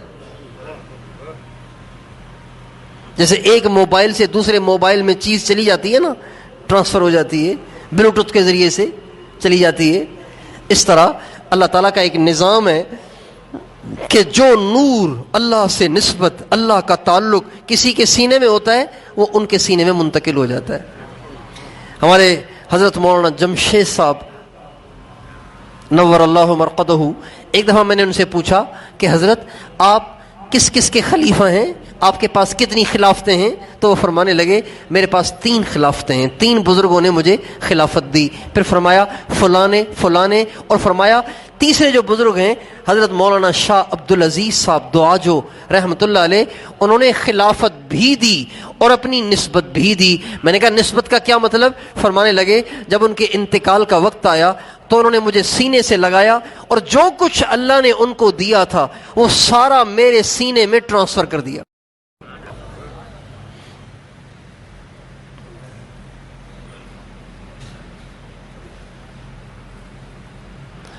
مولانا الیاس صاحب رحمۃ اللہ علیہ جب دنیا سے جانے کا وقت آیا، تہجد کے وقت میں انہوں نے اپنے بیٹے کو بلایا، مولانا یوسف صاحب 27 برس ان کی عمر تھی، ان کو بلایا۔ مولانا الیاس صاحب لیٹے ہوئے تھے اور مولانا یوسف صاحب کو تہجد کے وقت میں بلایا اور فرمایا آ یوسف لپٹ لے ہم تو چلے، آ یوسف لپٹ لے ہم تو چلے۔ جو ہی یوں کہا تو مولانا یوسف صاحب اپنے والد صاحب کے سینے پہ گر گئے اور چمڑ گئے۔ تو میاں جی محراب صاحب سے ہم نے سنا، میاں جی محراب صاحب سے ہم نے سنا کہ بس جو کچھ ہوا وہ اسی وقت ہوا۔ ایک نور تھا ان کے سینے میں جو ایک دم بیٹے کے سینے میں ٹرانسفر ہوا۔ فجر کی نماز کے بعد مولانا الیاس صاحب کا معمول تھا بیان کرنے کا، لیکن ان کا تو تہجد کے وقت میں انتقال ہو گیا، اب فجر کے بعد بیان تو کرنا ہی کرنا ہے، اللہ کا کام رکتا نہیں ہے، اللہ کا کام تو چلتا ہے۔ چنانچہ فجر کی نماز کے بعد اب ممبر پہ بیٹھنا تھا، تو ممبر پہ لوگوں نے ان کو بٹھا دیا۔ جو ہی یہ ممبر پہ بیٹھے تو دیکھنے والوں نے دیکھا کہ رات یہ کوئی اور تھا اور آج کوئی اور ہے۔ تو کہنے والے کہتے ہیں جب وہ بیان کر رہے تھے تو بالکل نہیں لگ رہا تھا کہ یوسف ہے، ایسے لگ رہا تھا جیسے مولانا الیاس صاحب جوان ہو کے ممبر پہ آ کے بیٹھ گئے۔ تو آپ نے فرمایا اما الحسن فلہ ہیبتی و سوددی و اما الحسین فلہ جرأتی و جودی، میں اپنی ہیبت اور اپنی سرداری یہ حسن کے حوالے کرتا ہوں، اس میں منتقل کرتا ہوں، اور اپنی بہادری اور اپنی شجاعت اور اپنی سخاوت کو حسین میں منتقل کرتا ہوں۔ اس کے بعد آپ نے حضرت علی کو بلایا۔ حضرت علی جب آئے تو ان سے برداشت نہ ہوا، وہ حضور کے سینے پہ گر گئے، حضور کے سینے پہ گر گئے۔ آپ علیہ السلام نے ان کو تسلی دی اور آپ نے فرمایا دل بڑا رکھو۔ پھر آپ نے ازواج مطہرات کو بلایا، ازواج مطہرات سے آپ ملے، اور اس کے بعد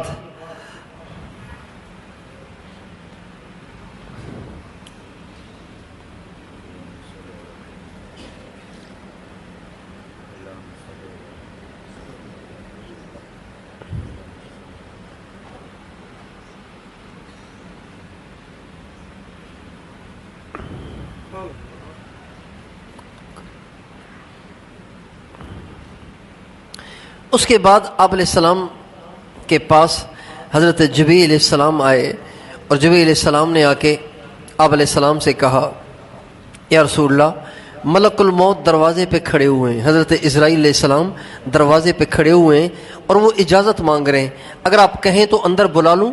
آپ نے فرمایا اجازت ہے۔ چنانچہ وہ اندر تشریف لائے، اندر حاضر ہوئے اور آتے ہی کہا السلام علیکم یا رسول اللہ۔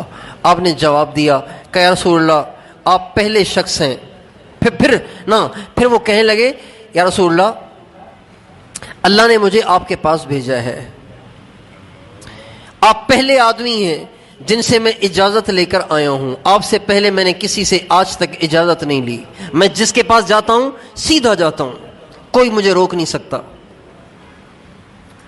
آپ پہلے شخص ہیں جن سے مجھے اجازت لینے کو کہا گیا۔ اللہ نے فرمایا میرے محبوب کے پاس جاؤ، اجازت لے کے جانا، اجازت ملے تو جانا ورنہ واپس آ جانا۔ اور آپ پہلے شخص ہیں جن کو میں نے سلام کیا ہے، آپ سے پہلے آج تک میں نے کسی کو سلام نہیں کیا۔ آپ نے فرمایا کیسے آنا ہوا؟ کہا جی مجھے اللہ نے بھیجا ہے اور اللہ نے کہا ہے میرے نبی کو میرا پیغام سناؤ، اگر میرے پاس آنا چاہتے ہیں تو بہت اچھا، رہنا چاہتے ہیں تو بے شک رہ لیں، میری طرف سے رہنے کی بھی اجازت ہے، میری طرف سے رہنے کی بھی اجازت ہے۔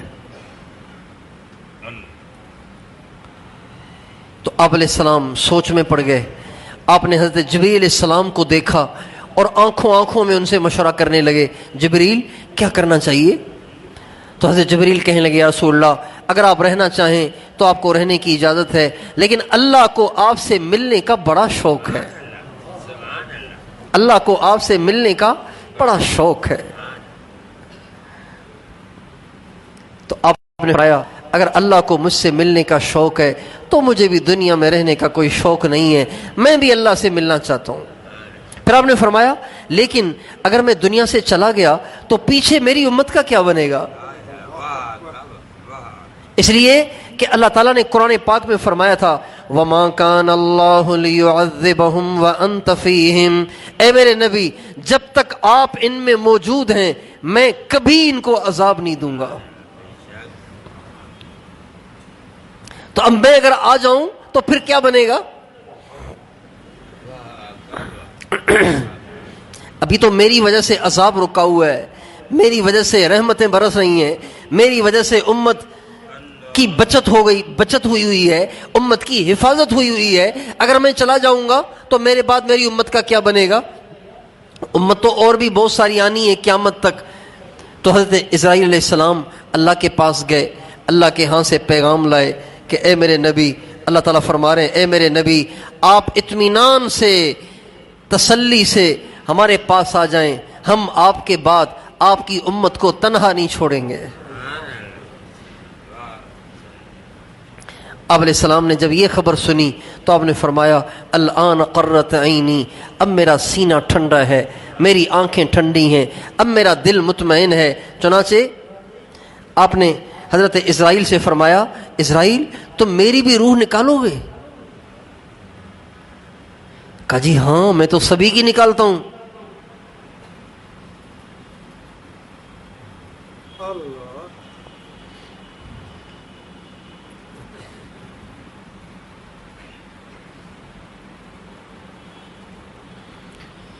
اللہ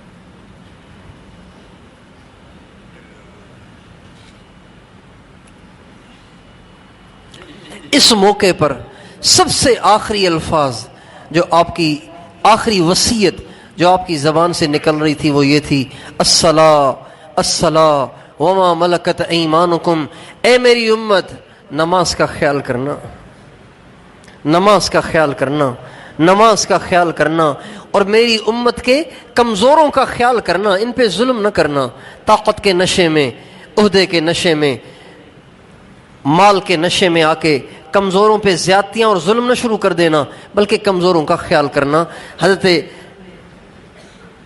انس رضی اللہ عنہ فرماتے ہیں یہ الفاظ فرماتے ہوئے ہمارے نبی کی زبان آپ کا ساتھ نہیں دے رہی تھی، آپ سے یہ الفاظ صحیح نکل بھی نہیں پا رہے تھے، آپ اپنی پوری طاقت کو جمع کر کے ان الفاظ کو فرما رہے تھے الصلاۃ الصلاۃ وما ملکت ایمانکم، اے میری امت نماز نماز نماز، کمزوروں کا خیال کرنا، نماز کا خیال کرنا، کمزوروں کا خیال کرنا، نماز کا خیال کرنا، کمزوروں کا خیال کرنا، نماز کا خیال کرنا، یہ آپ کی آخری وصیت تھی۔ اما عائشہ فرماتی ہیں پہلے جب کبھی آپ بیمار ہوتے تھے تو میں آپ کے جسم اطہر پہ ہاتھ پھیرتی تھی اور دعا پڑھتی تھی اذهب البأس رب الناس اشف انت الشافی لا شفاء الا شفاؤک شفاء لا یغادر سقما۔ اس دعا کو جب آدمی پڑھتا ہے تو اللہ تعالیٰ مریض کو شفا دے دیتے ہیں۔ اما عائشہ فرماتی ہیں آج کی تکلیف بھی بڑی شدید تھی تو میں نے اپنے ہاتھ کو آپ علیہ السلام کے جسم پہ پھیرنا چاہا اور آپ پہ یہ دعا پڑھنی چاہی۔ جو ہی میں نے یہ دعا پڑھنا چاہی، آپ پہ ہاتھ پھیرنا چاہا تو آپ نے میرے ہاتھ کو جھٹک کے پیچھے کر دیا اور آپ نے فرمایا بل الرفیق الاعلی، اب میری صحت کی دعا مت کرو، اب میں اللہ سے ملنا چاہتا ہوں، اب میری صحت کی دعا مت کرو، اب میں اللہ سے ملنا چاہتا ہوں۔ چنانچہ آپ علیہ السلام کی اجازت پر حضرت اسرائیل علیہ السلام نے آپ کی روح انور کو نکالنا شروع کیا۔ اما عائشہ فرماتی ہیں آپ علیہ السلام کا سر مبارک میرے سینے سے لگا ہوا تھا، پیٹھ مبارک میرے پیٹ سے لگ رہی تھی اور قریب ایک پانی کا پیالہ رکھا ہوا تھا۔ جب روح مبارک نکلنا شروع ہوئی تو آپ فرما رہے تھے لا الہ الا اللہ ان للموت سکرات ان للموت غمرات لا الہ الا اللہ. موت بڑی سخت ہے، موت بڑی کڑوی ہے. اور پھر آپ پانی کے پیالے میں اپنی انگلیوں کو ڈبوتے تھے اور اپنے ہونٹوں پہ پھیرتے تھے اور کہتے تھے اللہم اعنی اللہم ہون علی سکرات الموت، اے اللہ موت کی سختی کو مجھ پہ آسان فرما. یہ آپ بار بار کہہ رہے تھے اور اپنے ہونٹوں پر آپ پانی انگلیوں کو پانی میں گیلا کر کے ہونٹوں پہ پھیر رہے تھے. یہ کرتے کرتے کرتے کرتے اما عائشہ کہتی ہیں آپ علیہ السلام نے اپنا ہاتھ اٹھایا، الرفیق الاعلی الرفیق الاعلی الرفیق الاعلی، اے اللہ میری کوئی خواہش نہیں سوائے اس کے کہ میں آپ سے ملنا چاہتا ہوں، آپ سے ملنا چاہتا ہوں، آپ سے ملنا چاہتا ہوں، آپ سے ملنا چاہتا ہوں. اور ساتھ ساتھ آپ یہ بھی کہہ رہے تھے اللہم اغفر لی ورحمنی والحقنی بالرفیق الاعلی، اے اللہ مجھے معاف کرنا، اے اللہ مجھے معاف کرنا. اندازہ لگائیے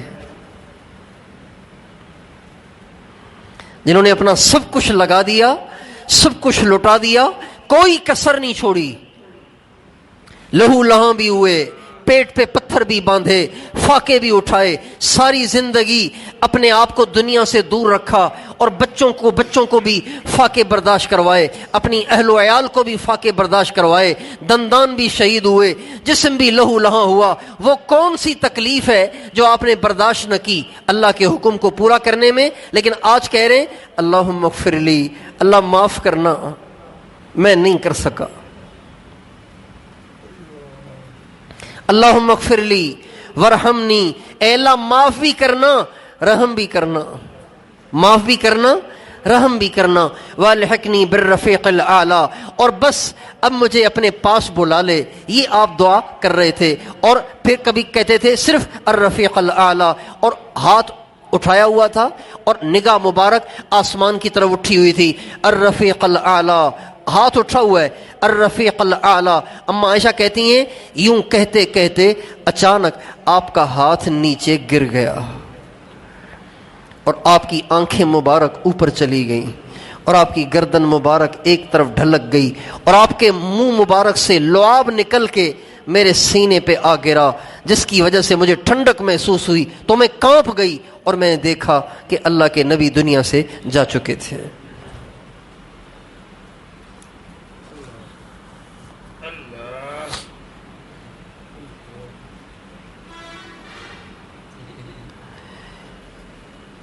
جب آپ کی یہ کیفیت تھی تو سب سے زیادہ قابل رحم کیفیت حضرت اماں فاطمہ کی تھی.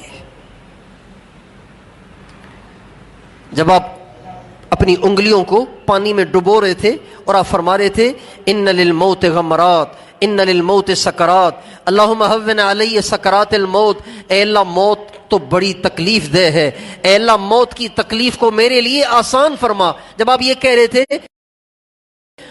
واہ کرب ابتا واہ کرب ابتا واہ کرب ابتا، ہائے میرے ابا کو کتنی تکلیف ہو رہی ہے، ہائے میرے ابا کتنی تکلیف میں ہیں. آپ نے فرمایا فاطمہ لا کرب علی ابی کے بعد اليوم، فاطمہ یہ تیرے باپ کی آخری تکلیف ہے، آج کے بعد تیرا باپ کوئی تکلیف نہیں دیکھے گا، یہ آخری تکلیف ہے.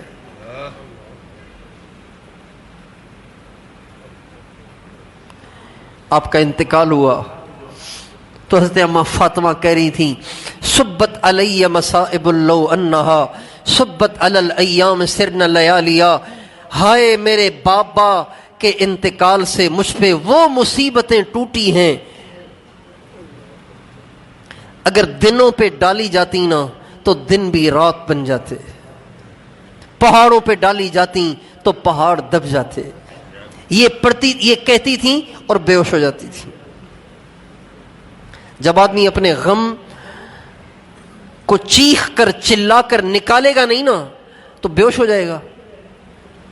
تو اماں فاطمہ چیخنا چلانا نہیں کر رہی، چیختی چلاتی روتی، اپنے چہرے کو پیٹتی، بالوں کو نوچتی تو پھر تو غم ہلکا ہو جاتا. لیکن چونکہ ان ساری باتوں سے اللہ نے منع کیا ہے، اللہ کے نبی نے منع کیا ہے، اور آپ علیہ السلام نے اماں فاطمہ کو انتقال سے پہلے وصیت بھی فرمائی تھی، اتق اللہ وصبری، اللہ سے ڈرنا، صبر کرنا، واویلا نہ کرنا۔ اس لیے اماں فاطمہ سہتے سہتے برداشت نہ کر پاتی اور بے ہوش ہو جاتی۔ جب یہ خبر باہر پہنچی تو مدینے میں کوہرام مچ گیا۔ آپ سوچ ہی نہیں سکتے کہ نبی کریم صلی اللہ علیہ وسلم دنیا سے چلے گئے، یہ خبر کتنی بڑی بجلی بن کر صحابہ پہ گری ہوگی، کتنی بڑی آگ بن کر صحابہ پہ گری ہوگی۔ حضرت عمر جیسا آدمی، ایسا دبنگ آدمی برداشت نہیں کر سکے، اپنی عقل کھو بیٹھے اور تلوار لے کر باہر آ گئے۔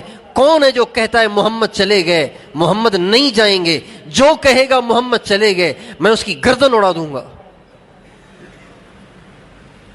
حضور جیسے معراج میں آسمان پہ چلے گئے تھے، ایسے ہی آج بھی اللہ سے ملنے گئے ہوئے، آ جائیں گے، ابھی تھوڑی دیر میں آ جائیں گے۔ حضرت عثمان پہ سکتہ طاری ہو گیا،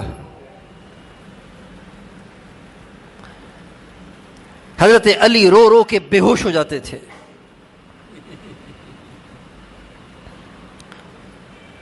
مدینے میں کوہرام، مسجد نبوی میں رونے کی آوازیں۔ آپ علیہ السلام چلے گئے۔ حضرت ابوبکر صدیق کو معلوم ہوا تو وہ تو اجازت لے کے گئے تھے، بھاگے بھاگے آئے، چونکہ یہ حضرت ابوبکر صدیق کی اپنی بیٹی کا گھر تھا، اماں عائشہ کا گھر تھا، بے دھڑک اندر تشریف لائے، اور آپ علیہ الصلوۃ والسلام کے چہرے انور سے کپڑے کو ہٹایا تو کہنے لگے، طبت حیا و میتا واہ خلیلا واہ صفیہ، ہائے میرا پیارا چلا گیا، ہائے میرا محبوب چلا گیا، ہائے میرا دوست چلا گیا، ہائے مجھے ماں باپ سے زیادہ پیارا چلا گیا۔ یہ کہہ کے آپ علیہ السلام کے چہرے انور کی طرف بڑھے اور آپ کی پیشانی کا بوسہ دیا اور روتے ہوئے کہنے لگے، طبت حیا و میتا، یا رسول اللہ آپ جب تھے تب بھی سب سے اچھے تھے، جب آپ دنیا سے چلے گئے ہیں تب بھی آپ سب سے اچھے ہیں، آپ کی شخصیت پہ کوئی فرق نہیں آیا، آپ اب بھی وہی ہیں جو آپ پہلے تھے۔ یہ کہہ کے آپ سیدھے مسجد نبوی میں آئے۔ مسجد میں آئے تو حضرت عمر تلوار لیے کھڑے ہوئے ہیں۔ کون ہے جو کہتا ہے کہ محمد علیہ السلام دنیا سے چلے گئے، میں اس کی گردن کاٹ دوں گا؟ منافق ہے وہ جو یہ کہتا ہے کہ محمد علیہ السلام چلے گئے۔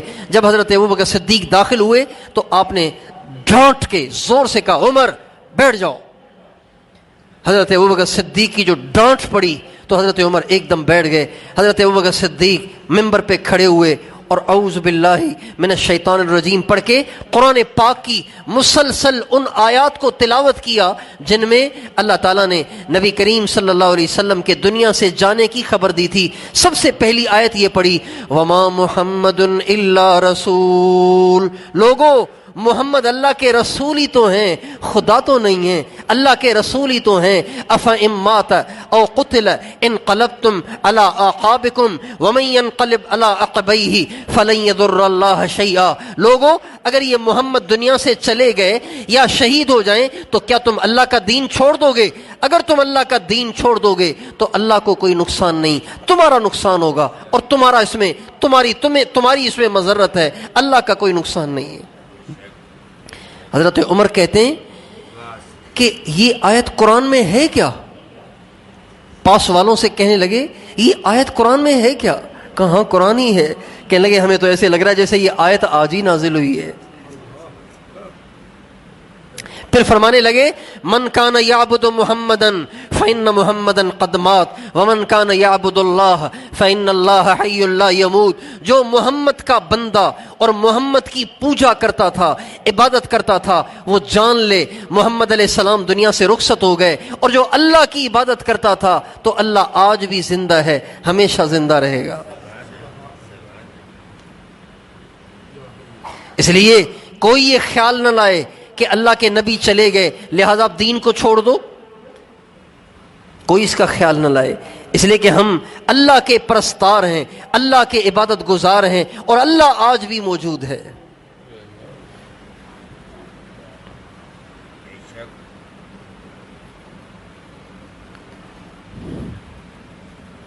اس کے بعد آپ علیہ الصلوۃ والسلام کو غسل دینے کا وقت آیا تو حضرت ابوبکر صدیق نے فرمایا بھائی غسل تو اہل بیت دیں گے، گھر والے دیں گے غسل۔ چنانچہ حضرت فضل اور حضرت عباس اور حضرت اسامہ یہ حضرات اندر تھے، اور حضرت علی یہ حضرات اندر تھے۔ ان حضرات نے ہمارے نبی کو غسل دیا۔ کیسے دیا؟ حضرت علی آپ علیہ السلام کی پیٹھ مبارک کے پیچھے بیٹھ گئے، آپ علیہ السلام کو سہارے پیچھے سے سہارا دے دیا، پانی لیتے جاتے تھے اور آپ علیہ السلام پہ ڈالتے جاتے تھے اور روتے جاتے تھے، آپ کی شان میں اشعار پڑھتے جاتے تھے۔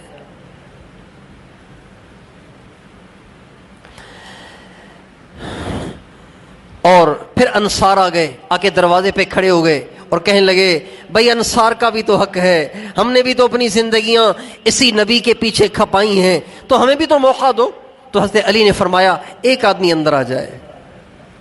چنانچہ عبادہ بن خولی انصاری رضی اللہ تعالیٰ عنہ ان کو اندر بلا لیا اور ان کو بھی غسل میں شریک کر لیا۔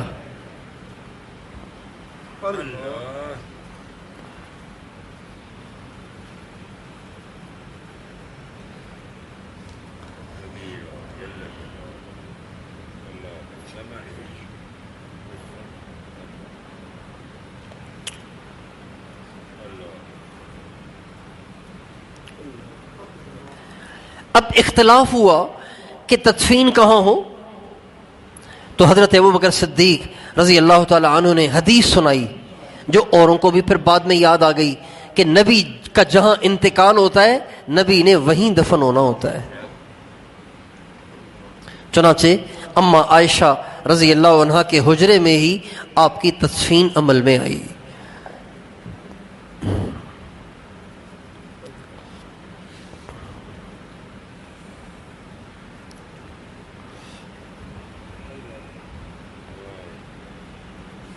ماذا علامن شم تربت احمدی اللہ یشم مد الزمان غوالیا، حضرت اماں فاطمۃ الزہرا کا شعر ہے، جس نے میرے نبی کی قبر کی مٹی کو سونگھ لیا اس کو دنیا میں کسی اچھی سے اچھی خوشبو سونگھنے کی ضرورت نہیں ہے، اس لیے کہ میرے آقا کی قبر مبارک کی مٹی اتنی خوشبودار ہے، اتنی خوشبودار ہے کہ دنیا کا کوئی عطر، کوئی خوشبو، کوئی پھول اتنا مہکنے والا نہیں ہے۔ حضرت انس رضی اللہ عنہ فرماتے ہیں جب ہم نے اپنے نبی کی تدفین سے ہم فارغ ہوئے تو تدفین سے فارغ ہوتے ہی ہمارے دلوں کی کیفیت تبدیل ہو چکی تھی۔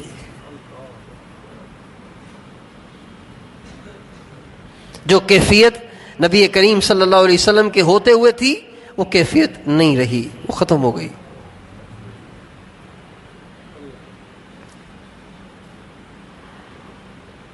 اور آپ علیہ الصلوۃ والسلام کا جنازہ نہیں ہوا، بس آپ علیہ الصلوۃ والسلام جیسے ہمارا جنازہ پڑھتے ہیں نا، ایک امام بنتا ہے باقی مقتدی بنتے ہیں، اللہ اکبر اللہم اغفر لحینا و میتنا، تو یہ تو بخشش کی دعا ہے، ہمارے نبی کو کسی کی دعا کی حاجت نہیں ہے۔ بس اتنا ہوا کہ 10 آدمی اما عائشہ کے حجرے میں داخل ہوتے تھے اور آپ علیہ الصلوۃ والسلام پہ درود و سلام پڑھتے تھے، واپس آتے تھے، دوسرے 10 جاتے تھے، وہ نکلتے تھے، تیسرے 10 آتے تھے، اس طرح 10 آدمی داخل ہوتے اور صلاۃ و سلام پڑھتے رہے، پڑھتے اس میں پورا دن گزر گیا، اور بدھ کے دن آپ کی تدفین ہوئی۔ انتقال پیر کے دن ہوا، بدھ کے دن آپ کی تدفین ہوئی۔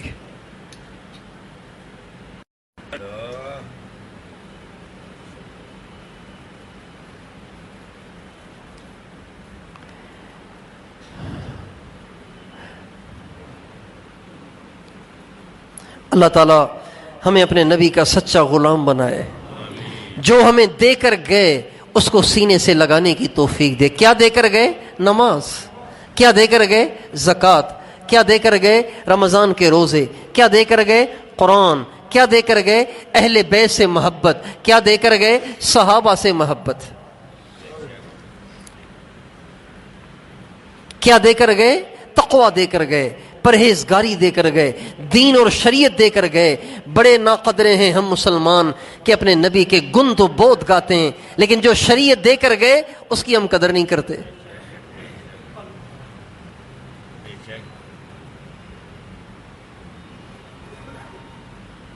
جو دین دے کر گئے اس کی قدر نہیں کرتے۔ دین ہمارے گھروں میں دھکے کھا رہا ہے، ہمارے بازاروں میں دھکے کھا رہا ہے۔ دکاندار بھی کہہ رہا ہے دین کے لیے مسجد میں آ جائیں گے، دکان پہ دین نہیں چاہیے۔ ملازم بھی کہتا ہے دین کے لیے مسجد میں آ جائیں گے، مدرسے میں چلے جائیں گے، کسی خانقاہ میں چلے جائیں گے، تبلیغ میں چلے جائیں گے، دکان پہ نہیں چاہیے، دفتر میں نہیں چاہیے دین، بس یہی ہے دین مسجد میں، مدرسے میں اور تبلیغ میں ہی ٹھیک ہے۔ عمرہ کر لیں گے، حج کر لیں گے، لیکن برائی نہیں چھوڑیں گے۔ قرآن خوانیاں کروا لیں گے، برائی نہیں چھوڑیں گے۔ اللہ تعالیٰ مجھے اور آپ کو سچی توبہ کی توفیق دے۔ آج تک ہم سے جو ناقدریاں ہوئی ہیں اپنے نبی کے دین کی، اپنے نبی کی شریعت کی، اپنے نبی کی وصیت کی، اس پہ میں بھی توبہ کرتا ہوں، آپ بھی توبہ کر لیں۔ کرتے ہیں توبہ؟ کون کون سچی توبہ کرتا ہے؟ آج کے بعد جو میرے نبی مجھے دین دے کر گئے، بس میں اسی کو سینے سے لگاؤں گا، اس کے مطابق زندگی گزاروں گا، سر سے لے کے پاؤں تک اپنی زندگی میں کوئی کام ایسا نہیں کروں گا جو اللہ رسول کو ناراض کرنے والا ہے۔ تو بھائی کیا خیال ہے، تیار ہیں انشاءاللہ؟ پکا عزم کرتے ہیں نا انشاءاللہ؟ اللہ تعالیٰ مجھے اور آپ کو توفیق عطا فرمائے۔ ساتھ ساتھ ایک بات یہ بھی عرض کرتا چلوں کہ ہمارے نبی کے دنیا سے جانے کا مطلب وہ نہیں ہے جو سب کے جانے کا مطلب ہے۔ سب کا جانا اور ہے، نبی کا جانا اور ہے۔ سارے جا کے تو مر جاتے ہیں، نبی جا کے مرتا نہیں ہے، نبی دنیا سے جا کے بھی زندہ رہتا ہے۔ ہمارے نبی کا ارشاد ہے الانبیاء احیاء فی قبورہم، الانبیاء احیاء فی قبورہم یصلون۔ انبیاء اپنی قبروں میں مرے ہوئے نہیں ہیں، اپنی قبروں میں زندہ ہیں، نماز پڑھتے ہیں۔ ہمارے نبی جب معراج پہ گئے تھے، موسیٰ علیہ السلام کی قبر کے پاس سے گزرے، آپ فرماتے ہیں اللہ نے پردے ہٹا دیے تھے، میں نے دیکھا کہ موسیٰ علیہ السلام قبر میں نماز پڑھ رہے تھے۔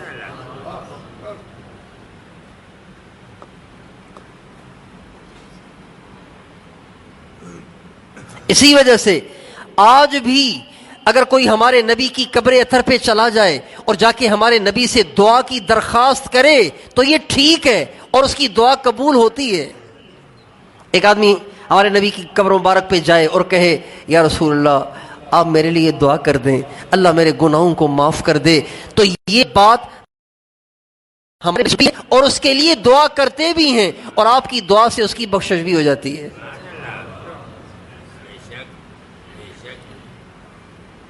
کتنے خوش نصیب ہیں وہ لوگ جو بار بار مدینے جاتے ہیں، بار بار مدینے جاتے ہیں اور جا کے حضور سے درخواست کرتے ہیں۔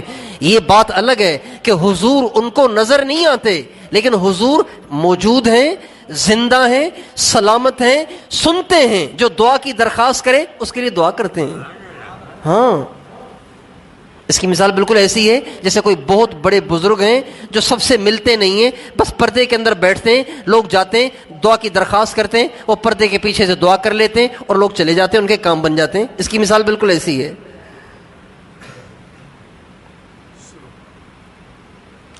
الانبیاء احیاء فی قبورہم یصلون۔ انبیاء اپنی قبروں میں ختم نہیں ہو گئے، زندہ ہیں۔ آپ علیہ السلام نے فرمایا جب تم مجھ پہ درود پڑھتے ہو تو فرشتے میرے پاس لے کے آتے ہیں اور آ کے مجھے سناتے ہیں۔ صحابہ نے کہا رسول اللہ آپ کو کیسے سنائیں گے، جب آپ قبر میں ہوں گے تو آپ تو ختم ہو چکے ہوں گے، تو آپ کو کیسے پیش کیا جائے گا؟ آپ نے فرمایا اللہ نے زمین پر حرام کر دیا ہے کہ نبیوں کے جسموں کو کھائے، نبی قبر میں زندہ رہتا ہے اور نماز پڑھتا ہے۔ چونکہ نبی کو نماز سے بہت محبت ہوتی ہے اس لیے قبر میں بھی نماز پڑھتا ہے۔ جس کو جس چیز سے محبت ہوتی ہے نا تو وہ ہر جگہ وہی کر رہا ہوتا ہے۔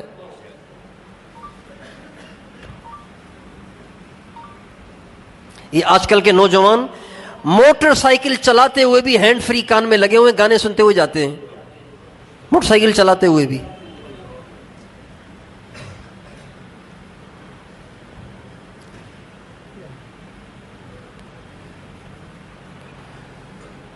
انبیاء کو نماز سے شدید محبت ہوتی ہے، اس لیے قبر میں بھی نماز پڑھتے ہیں۔ اللہ ہمیں بھی نماز سے ایسی محبت دے دے، کہو آمین۔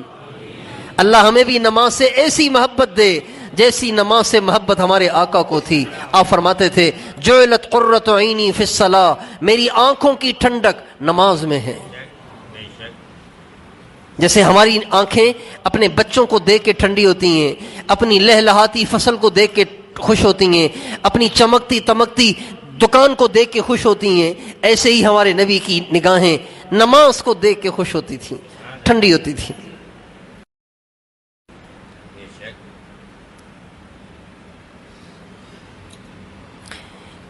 علامہ سخاوی رحمۃ اللہ علیہ نے ایک واقعہ لکھا ہے، علامہ سخاوی رحمۃ اللہ علیہ نے ایک واقعہ لکھا ہے۔ وہ فرماتے ہیں کہ وہ کہتے ہیں کہ علامہ عتبی رحمۃ اللہ علیہ ایک بہت بڑے بزرگ بھی ہیں اور عالم بھی ہیں۔ وہ فرماتے ہیں کہ ایک دفعہ میں آپ علیہ السلام کے روضے اطہر پہ حاضر ہوا، سلام پڑھے اور وہاں بیٹھ گیا۔ اتنے میں نے دیکھا دور سے ایک بدو آیا،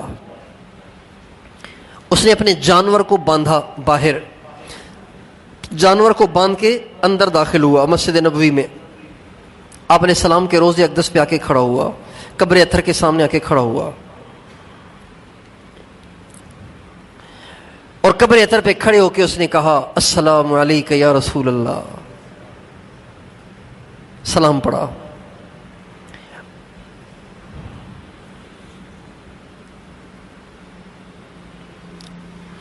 اور پھر کہا یا رسول اللہ، اللہ تعالیٰ فرماتے ہیں وَلَوْ أَنَّهُمْ إِذ ظَّلَمُوا أَنفُسَهُمْ جَاءُوكَ فَاسْتَغْفَرُوا اللَّهَ وَاسْتَغْفَرَ لَهُمُ الرَّسُولُ لَوَجَدُوا اللَّهَ تَوَّابًا رَحِيمًا۔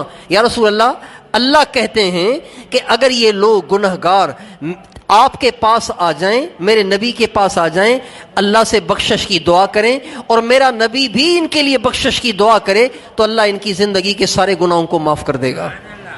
یہ آیت پڑھی حضور کے سامنے اور حضور کو سنائی، پھر کہنے لگے یا رسول اللہ، قبر اطہر پہ کھڑے ہو کے کہہ رہے ہیں یا رسول اللہ تو یوں کہتے ہیں کہ اگر وہ آپ کے پاس آئیں، اللہ سے بھی معافی مانگیں، آپ بھی ان کے لیے دعا کریں، اللہ ان کو معاف کر دے گا۔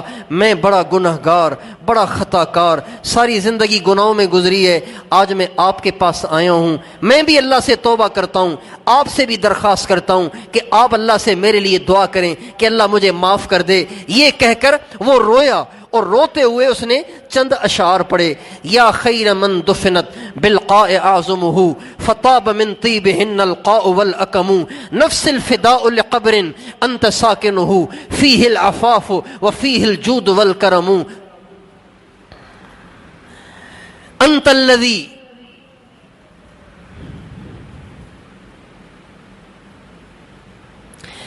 انت الذی ترجا شفاعتہ علی الصراط اذا ما زلت القدم وصاحباک لا انساہما ابدا من السلام علیہما ما جر القلم۔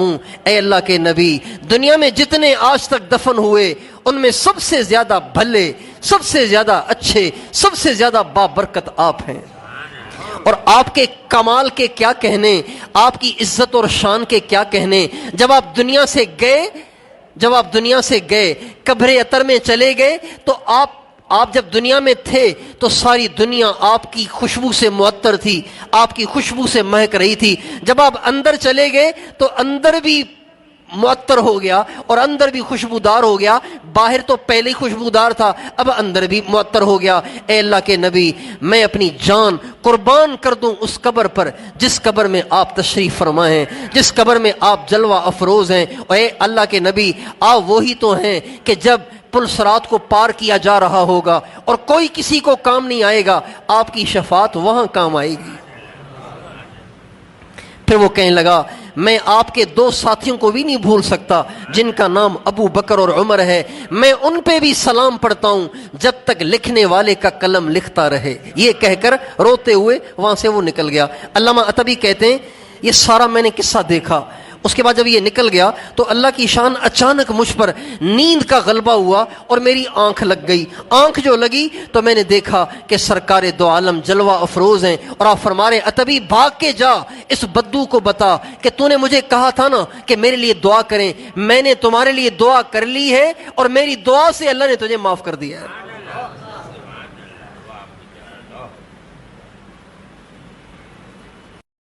دعا سے اللہ نے تجھے معاف کر دیا ہے.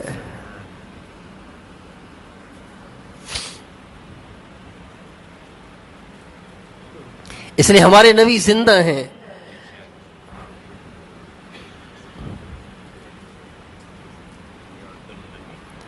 ایک بزرگ کہتے ہیں میں مدینہ منورہ میں تھا تو پیسے ویسے تھے نہیں, روٹی کہاں سے لاؤں, کہاں سے خریدوں. ایک دن گزر گیا, 2 دن گزر گئے, 3 دن گزر گئے, فاقہ, بھوک, پریشانی.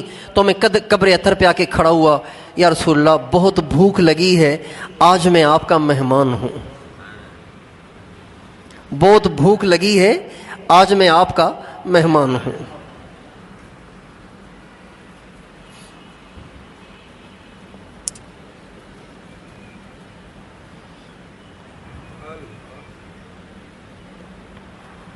کہتے ہیں یہ کہہ کہ میں جا کے ریاض الجنت میں لیٹ گیا, بیٹھنے کی طاقت بھی نہیں تھی, میں جا کے ریاض الجنت میں لیٹ گیا. کہتے ہیں مجھے آنکھ لگ گئی, میں سویا تو دیکھتا ہوں حضرت علی تشریف لا رہے ہیں اور ان کے ہاتھ میں روٹی ہے, 2 روٹیاں ہیں ان کے ہاتھ میں, اور فرما رہے ہیں کہ حضور نے آپ کے لیے روٹیاں بھیجی ہیں. کہتے ہیں میں نے خواب میں 1 روٹی کھائی, اس کے بعد میری آنکھ کھلی تو 1 روٹی میرے ہاتھ میں تھی.